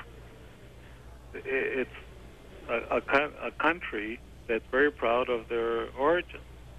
Okay. Might remind you that there was a plebiscite in Puerto Rico in 1993, and none of the three options received 50% or more of that vote. In the vote in 1993, Commonwealth status was approved by a little more than 48% of those voting in Puerto Rico. Statehood approved by a little more than 46%. Those supporting independence, only about 4.5%. Harvey, Louisiana, good evening. Good evening. I'm for the statehood. Tell us why. Well, the reason why is because we are half citizens. Puerto Rican go and fight wars, but we cannot vote in the election of the President of the United States. That's the reason why we should become a full-blooded U.S. citizen. I'm a Puerto Rican born and raised in Puerto Rico. How long have you been on the mainland? 28 years. Thanks for that call, Harvey, Louisiana. Next up is a supporter of independence, is from Chicago. Good evening. Yes, hello. I have to preface what I'm saying by apologizing because I come to the question very late. I've listened to the whole debate. I lived in a Puerto Rican neighborhood here in Chicago in the city for a long time, and I very much respect Luis Gutierrez. He's a great man. Even voted for him when I lived in his district.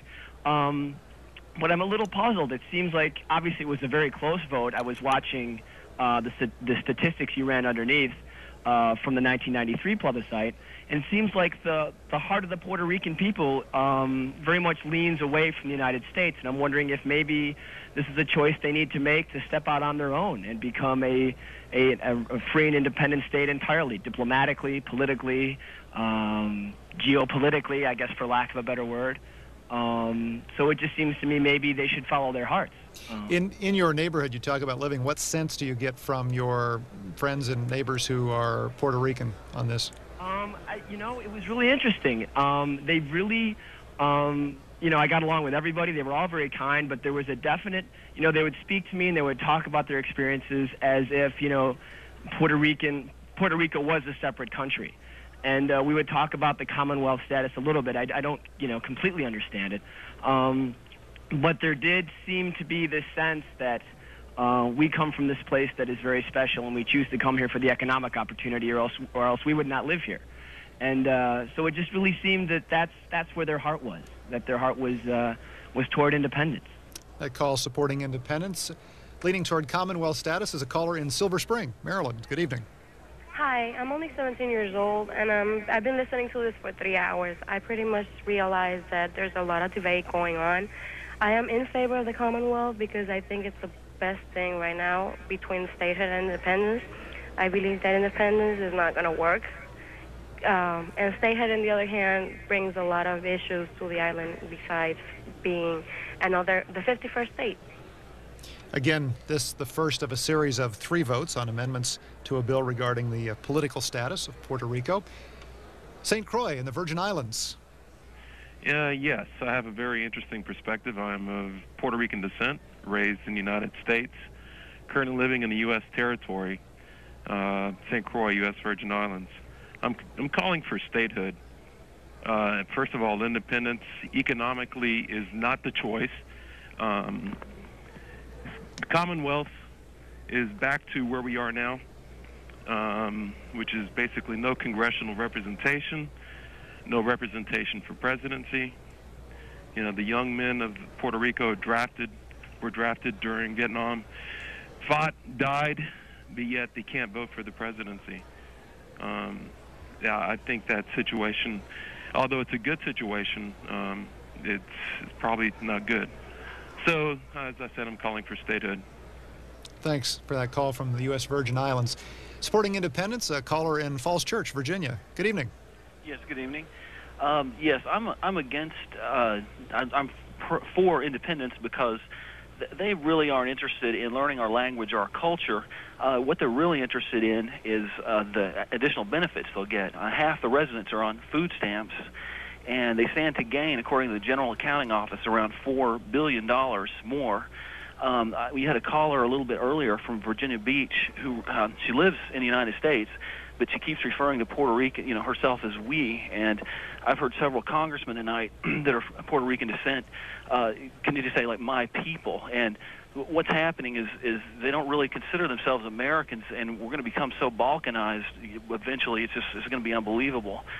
And I'd also, excuse me, I'd like to answer your question about the Commonwealth status as well. Please. Excuse me. That what that is it's an inaccurate translation. In 1952, they became a free associated state, and what that does, that gives them a certain amount of autonomy, while at the same time, still becoming, part of the United States. But it's an inaccurate translation, is what that is. Thanks, Falls Church. Erie, Pennsylvania. Just a few more moments in the vote. Good evening. Hello, my name is Juan Cruz from Erie, Pennsylvania. I was born here in Erie, Pennsylvania, but I grew up in Puerto Rico. I went to school in Puerto Rico, and I agree with Mr. Gutierrez because us Puerto Rico, we're very, very proud people. You know what I'm saying? And we like to take the Puerto Rican flag in the Olympian and the Pan American games, and I hope they make the right decision, whatever they do. I mean, you have a whole new culture, and it's kind of hard to deal with a lot of the people here. You know what I'm saying? I mean, it's tough when you're dealing with people that don't know what they're talking about. Sometimes, sometimes they ask you for the green card. I mean, they think I'm proud of. The yeas are 28. Erie, we're going to let you go nays since the vote's over. Thanks very much. The amendment is not agreed to. Pursuant to the House Resolution 376, the chair announces that he will reduce to a minimum of 5 minutes the period of time within which a vote by electronic device will be taken on each amendment on which the chair has postponed further proceedings.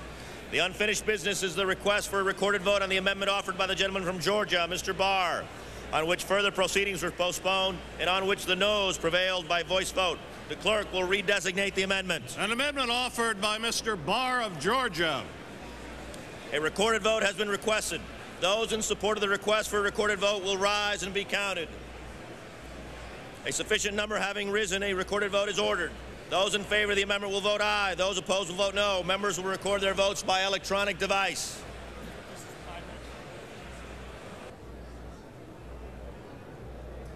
Five-minute vote.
Right. Members of the House are voting on the second of 3 amendments on this Puerto Rico bill.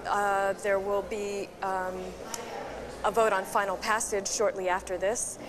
Standing by in Statuary Hall is Congressman John J. Duncan of Tennessee. Right. Mr. Duncan cast the lone dissenting vote in committee when when the House Resources and that's Committee. very unusual for me. Explain why. Well, I just had serious reservations about the bill even back several months ago when we took the vote. Particularly, we had a GAO report, and there's been other studies that have said this will cost us anywhere from $3 to $5 billion, you know, to the American taxpayers. And so I had concerns about the costs, and also we had gotten a Congressional Research Service study that said Tennessee was one of 6 states that would potentially lose a seat. I think really we've had enough growth that we wouldn't have that, but I just have you know, some concerns about it. But the main thing for me, the most important thing is that of all my constituent contact, I've not had one single comment as I've gone around my district. I've not had one single phone call, letter from any of my constituents in support of this. All have been opposed. Explain a little bit more about how Tennessee might lose a seat. Well, the House has been at 435 members since 1910, with a very brief exception when Alaska and Hawaii came in and they moved up to 438. And some people say they would expand the House if Puerto Rico came in, but I think that would be a very temporary expansion. And so some states potentially would lose probably 1 seat. It's anywhere from 6 to 7 states, depending on what the population of Puerto Rico is at the time. But you know, this is nothing personal. I sure have nothing but the greatest respect for the people from Puerto Rico, and in committee I didn't speak against this or try to get anybody to vote against it, because I have a great respect for and friendship with Chairman Young, and I respect the people who are on the other side of this. In fact, I think Puerto Rico has a wonderful future, but I just don't think the American people support this, and I think if the Congress votes it, that we would be voting against the wishes of the overwhelming majority of our citizens at this time. Some of the arguments that we've heard has been that this does not ensure, the bill's passage does not ensure that Puerto Rico would become a 51st state and therefore add 6 new members to the House. Do you agree with that or not? Well, I think that if we pass this, that we're greasing the skids for Puerto Rico to become a 51st state, and I think it would be very difficult. In fact, I don't think the Congress would reverse this vote. I think that Puerto Rico will become the 51st state. The timing would be a question, but I think Puerto Rico will become the 51st state if this passes, and apparently it's going to. How do you plan to vote on final passage of this bill? On final passage, I'm going to vote no, because I think that's the way my constituents want me to vote. So none of the debate today has changed your mind? Well, like most of these things, there are good arguments on both sides, but I'm concerned about the cost. I'm concerned about a lot of other things, and I know you know, I can tell you some good points in favor of Puerto Rico, but I think when all is said and done, I think the best argument at this time, I mean, we've got a $5.5 trillion national debt. We're not in nearly as good a financial shape as a lot of people seem to think, because the stock market's temporarily as high as it is, and I think it's just not the right time to bring Puerto Rico in. Maybe in the future at some point after Puerto Rico improves its economy, but I think this is not the time to do it. Congressman John Duncan, thanks very much for your time. Thank you. There are 131. The nays are 282. The amendment is not agreed to. The unfinished business is the request for a recorded vote of the amendment offered by the gentleman from Illinois, Mr. Gutierrez, on which further proceedings were postponed, and on which the noes prevailed by voice vote. The clerk will redesignate the amendment. An amendment number 21, offered by Mr. Gutierrez of Illinois. A recorded vote has been requested. Those in support of the request for a recorded vote will rise and be counted. A sufficient number having risen, a recorded vote is ordered. Those in favor of the amendment will vote aye. Those opposed will vote no. Members will record their vote by electronic device. This is a 5-minute vote.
yeas are 2. The nays are 4.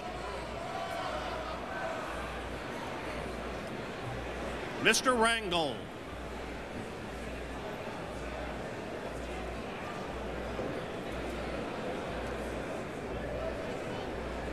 Mr. Rangel votes no. Mr. McKeon.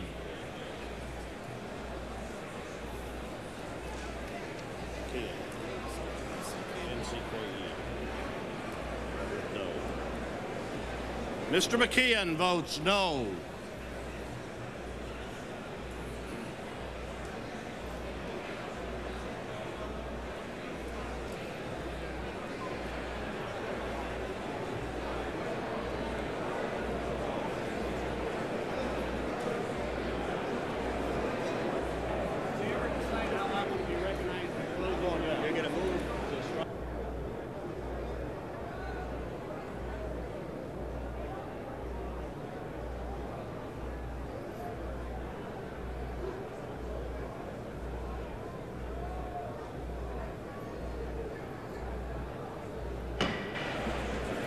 On this vote, the yeas are 2, the nays are 413, and 1 member voted president. The amendment is not agreed to.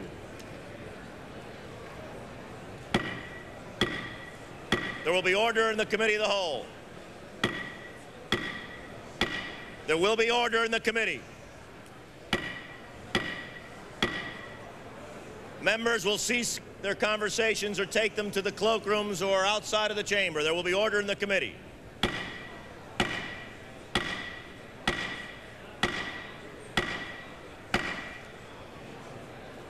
There will be order.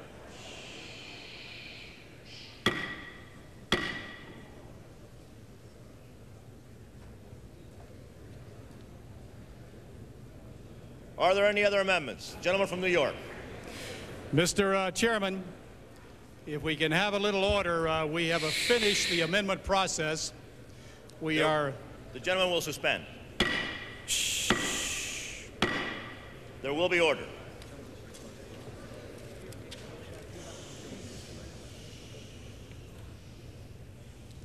Gentleman moves to strike the last word. Speaker, we have been on the floor since 10 o'clock this morning. Recognized We've for had 5 a minutes. very good debate, and the amendment process is over. The committee is about to rise. I just wanted to alert the body that there will be a revote on the Solomon Amendment as amended by Miller Burton. That vote has been requested by U.S. English and by those of us that just don't want to see this thing die.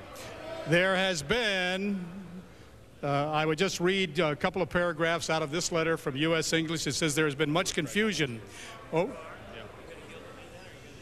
this happens to be regular order. The gentleman will suspend. The gentleman is proceeding under regular order. There will be order in the committee of the whole. Members will cease conversing and accord speakers their attention and their respect. The gentleman from New York. Reading briefly from part of this letter, Mr. Chairman, there has been much confusion over U.S. English position concerning the amendment introduced by Representatives Burton, Miller, and Young. U.S. English wishes to clarify it. They go on to say that the Burton-Miller amendment is meaningless and has absolutely no legal effect. They go on to say that U.S. English strongly supports the Solomon Amendment as originally introduced, and that should the Solomon Amendment be re-voted on in the full House, that they would ask for a no vote on the Solomon Amendment as amended, and I too will ask for a no vote on that when it is re-voted. And at the same time, I would just rise in opposition to the bill. I think you all must revisit it one more time. Without the Solomon Amendment language in the bill, anyone anywhere in the United States can challenge federal and individual state laws and declarations of English as the official language. This opens up Pandora's box should this bill ever become law without that amendment. I think you all should consider that, and I would yield back the balance of my time. Gentleman yields back the balance of his time. Mr. Chairman. The gentleman from Alaska. For what purpose do you rise? I move to strike the last word. The gentleman from Alaska is recognized for 5 minutes, but will suspend. There will be order in the committee. My colleagues. The gentleman from Alaska is recognized for 5 minutes. My colleagues, I want to thank all of you that participated in the debate. You have worked from 10 o'clock until the night on this historical moment. Much has been said about this bill. A lot of it true, some of it not so true. But I'd ask you in your hearts to think about one thing for one moment. We're being asked to revote on a amendment that was offered by the gentleman, and if you defeat Mr. Solomon's amendment, you're left with the language in the bill. Keep that in mind. But I've started this process over 4 years ago. I've had the hearings. I've done it the right way. I want to thank the leadership on my side of the aisle and the leadership on that side of the aisle for allowing this debate to begin. This is just one small step, as I said earlier today.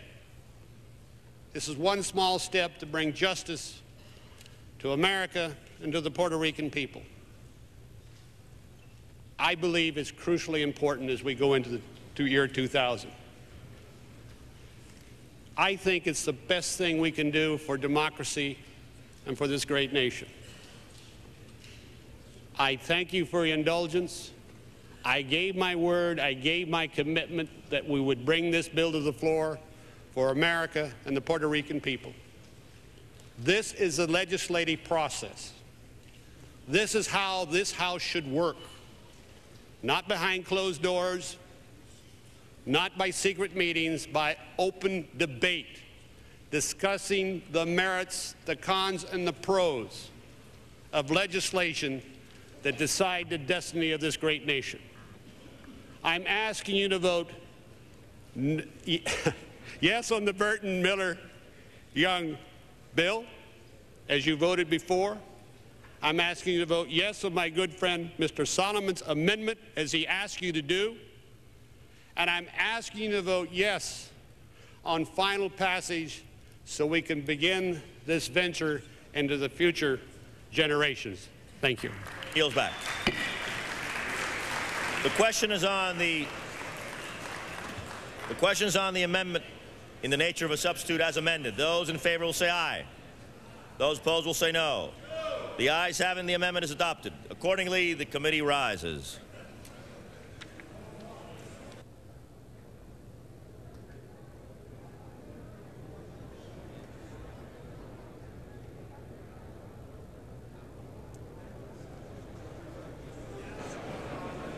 Mr. Speaker, the Committee of the Whole House of the State of the Union has had under consideration Bill H.R. 856. Pursuant to House Resolution 376, I report the bill back to the House with the amendment adopted in the Committee of the Whole. The House will be in order. The chairman of the Committee of the Whole House on the State of the Union reports that the committee has had under consideration the bill H.R. 856 and pursuant to the House Resolution 376 reports the bill back to the House with an amendment adopted in the Committee of the Whole. Under the rule, the previous question is ordered. A separate vote demanded on any amendment adopted to the amendment in the nature of a substitute. Mr. Speaker. Gentleman from New York. Speaker, I would ask for a separate vote on the Solomon amendment as amended. The clerk will designate the amendment on which a separate vote has been demanded.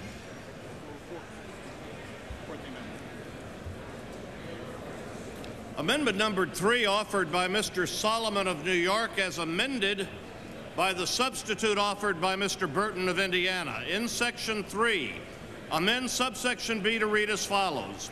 B, official English language. In the event that a referendum held under this act results in approval of sovereignty leading to statehood, upon accession to statehood, the official language requirement... Mr. Speaker, I would ask unanimous consent that the amendment be considered as read.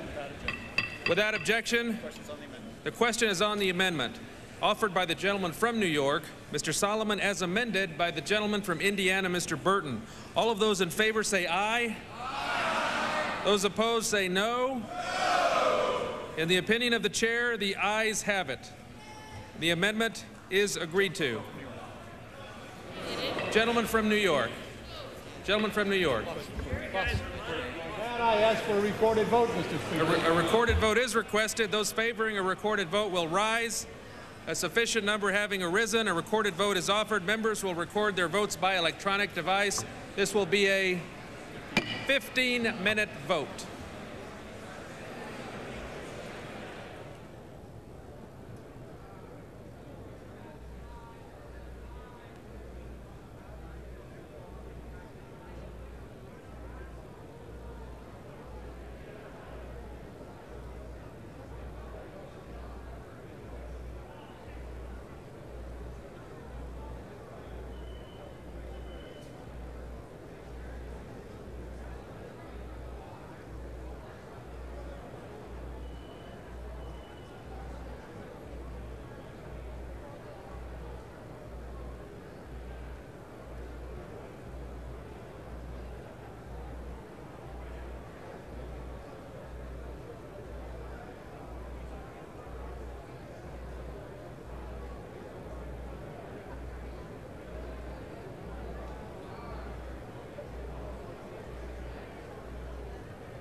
Members working their way toward a vote on final passage, which we expect in the next half an hour or so. They're re-voting on an amendment that was voted on earlier today by the chairman of the Rules Committee, Republican Gerald Solomon of New York. The issue at hand is English, and just how much English should be spoken on Puerto Rico should the referendum pass, or the bill pass authorizing the referendum.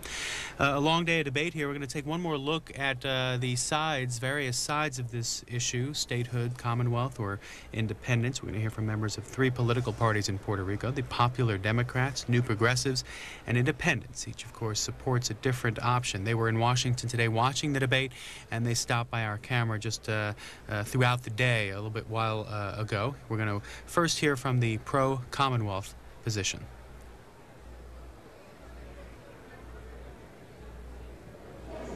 Mr. Acevedo, you are president of the Popular Democratic Party. Tell us why your party opposes the Puerto Rico bill. Okay, the Popular Democratic Party is the pro-Commonwealth party in Puerto Rico. I represent the majority of the people in Puerto Rico.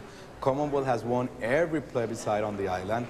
Every poll that has been taken, the last one last year, we got 45%, statehood only got 36%. But now on this bill that is pending and is going to be considered in the House on Wednesday, we are not basically allowed to vote. Why? Because the Commonwealth definition that is included in the ballot was drafted by the statehooders, not by my party.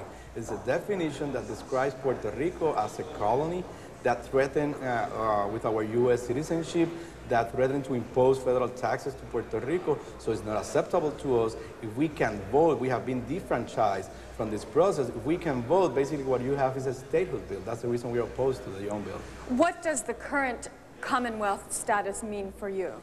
Okay, basically Commonwealth was established as a compact between the people of Puerto Rico and Congress back in 1952. The law establishing Commonwealth was approved by the people of Puerto Rico. It was not a common law by Congress. The law that said in order for this law to enter into effect has to be approved by the people of Puerto Rico with their vote. It established our own constitution. So we have a compact. Under that compact, we keep to be Puerto Ricans. We keep to our culture, our language. At the same time, we keep our U.S. citizenship. We don't have to pay federal taxes, which has helped us develop, getting investment to create employment in Puerto Rico. So those are the basic reasons why we defend Commonwealth, because it keeps us being Puerto Ricans, our U.S. citizenship, and at the same time allows economic development for the island. Wouldn't the new bill, the proposed Puerto Rico bill, retain citizenship for Puerto Rican citizens? In terms of the Commonwealth definition, and that's one of the reasons we're opposed to this bill, it says that we, under Commonwealth, are just statutory citizens, meaning that Congress can enact a law depriving us of our U.S. citizenship. That's unfair, that's illegal, that's not the truth. But under those definitions, my people won't be able to vote for Commonwealth, giving the impression to the people in Puerto Rico that the only way you can guarantee U.S. citizenship is if you vote for statehood. We were made U.S. citizens back in 1970. At that time, it was said by Congress that it has nothing to do with statehood. Later, in 1952, when this compact with Commonwealth was established, U.S. citizenship was made part of the compact. To change the rules of the game now, telling the people, look, if you want to still be a U.S. citizen, you will have to vote for statehood, is unfair. You said that you participated in and submitted a definition of Commonwealth, a new one, and the House Resources Committee rejected that. What definition did you propose? We proposed the same definition that was approved by this House of Representatives back in 1990. The same one. Chairman Young was on that committee. Congressman Miller was on that committee. We present the same definition. And now, those who voted in favor of that definition back in 1990 are telling my people that our definition is not acceptable. So the only reason it hasn't been accepted is because this is a statehood bill. They don't want to have on that bill anything that will, in a way, means that statehood won't win on the plebiscite. The supporters of the bill say that this doesn't ensure statehood, it just sets into motion a process for Puerto Rican citizens to decide whether to go for statehood or independence or keep the current Commonwealth status. How do you respond? If we have been denied access to the ballot, if we can't vote and we represent the majority, the outcome is going to be for sure for statehood. Once the people of Puerto Rico vote for statehood, on a federally mandated plebiscite, meaning that Congress is offering statehood. There's no way to stop it. That's the reason that the decision with regard to statehood for Puerto Rico is being taken now, and the American people are not aware of it. Would you support the bill without Congressman Solomon's English-only amendment? No, well, we are against the English-only amendment, but we're against the bill because of the way it treats our Commonwealth. But I want to add that not only they're going to vote to initiate the process for Puerto Rico to become the 51st state, they're going to vote tomorrow also to establish English as the official language of the United States, because this has been made part of the bill with the Solomon Amendment, and the American people are not aware of this. So what kind of process is this that we're having in Congress? What kind of reaction have you gotten from the resident commissioner, Carlos Romero Barcelo? He's the one that drafted the bill. He's for the bill, he's against Commonwealth, and basically he's trying to manipulate the public opinion here and in Puerto Rico in order to get a victory for statehood, although they are the minority down there. And I want to repeat that Puerto Rico has never asked for statehood. We, the Commonwealth, we have won every plebiscite. We are the majority. Mr. Acevedo, thanks very much for your time. You. Representative Cintron from Puerto Rico, tell us what brings you to Washington today. Well, lobbying is in the process of bringing a Self-Determination Act for Puerto Rican people, my people. We think it's important to give all my people the ability to vote and decide our future. You are a member of the New Progressive Party. Explain how that works. There are Republicans and Democrats in your party. That's right. It's a kind of a combination of people. It's a kind of stateholders that are working in the same way for getting Puerto Rico as a 51st state. Most of us are Republican. More than 70% of the leadership in the New Progressive Party, but about 20 or 30% are Democrats. Tell us what your constituents are saying about this issue. Essentially that we are asking for space to give it a self-determination process to say to the nation for the first time what we are working or what we want for our future in terms of statehood or independence. And we think we deserve it, you know, the space to decide on our future. How often does this issue come up in the legislature? Well, it's quite difficult. You know, you need to lobby in the process of the Congress. That's not easy because you have conservatives, liberals, you know, different points of view, and it's quite different and difficult to move an issue from a Hispanic community, in this case 3.8 Hispanic U.S. citizens in Puerto Rico. So you need to deal with issues like language, culture, different society point of views. But at the end, I think the most important issue here is that we are U.S. citizens, we're proud of that, and we want to keep on as U.S. citizens forever. So we deserve a space to have the opportunity to vote for, you know, the final process of the political status in Puerto Rico. Why? Because we already fought in all the wars for the U.S. flag, but we haven't the right to vote for the man who sent us to war, the President of the United States. And we receive all the mandates from the Congress every day on our lives, but we don't have representation in the House or Senate floor in Washington. Who have you been meeting with since you arrived in Washington, and what has been some of the activities that you've participated in? A lot of Republican close friends, beginning with Mr. Gingrich, who is a close friend of us in Puerto Rico and in the Republican Party where I met, and also people in the Chairman Young's committee, people in the Democratic side too, and also we're already working in the Senate side with people on both aisles to move smoothly as soon as possible the process in the next 90 days. If you support statehood of Puerto Rico, if Puerto Rico were to ultimately choose statehood, what would be the main advantages for Puerto Rican citizens? Puerto Rican citizens, first of all, that we're going to have the ability to vote for the President of the United States and elected officials to the House and Senate to represent our goals and necessities in the day-by-day basis in the Congress. And also, we think we're going to be an asset to the nation in terms of, because we are a bilingual society, we can deal with the development of the economic process in the United States, look in the face to the Central and South America new spaces in the new millennium. So we think Puerto Rico it could be not only a gateway, but a link, an economic link between the United States and all the rest of the hemisphere, because we can deal in both languages and we can deal with both cultures. It's easier for a Puerto Rican to sell an IBM computer in Buenos Aires, Argentina, than maybe for a fellow citizen from Kentucky.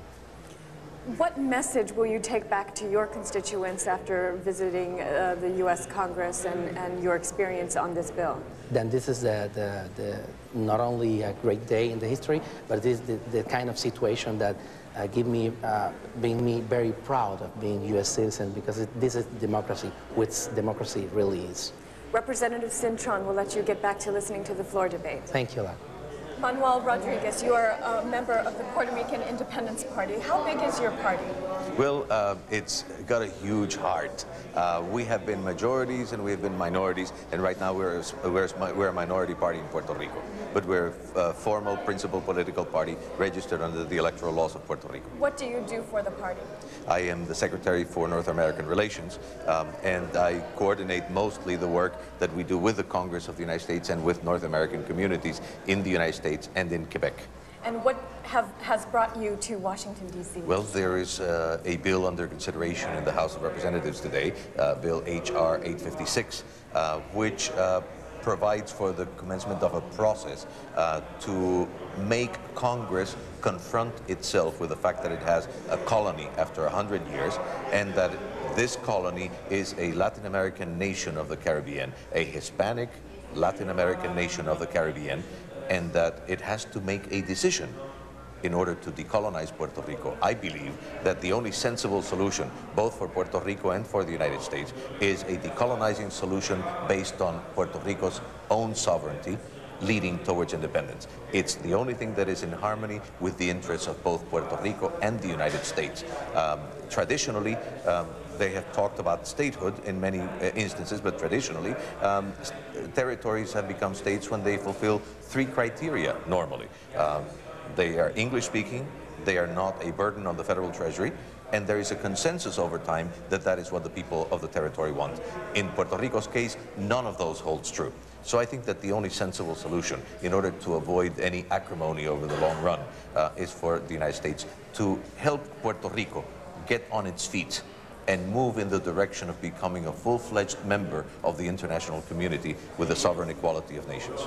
The last time there was a plebiscite in Puerto Rico was in 1993, and your option received 4% of the vote. That is correct, it was the yes. least that it received. Can you explain how, if there is another plebiscite, how that will fare? Well, it depends. I mean, one thing that needs to be done is for Congress to spell out and for Congress to know exactly what its alternatives are.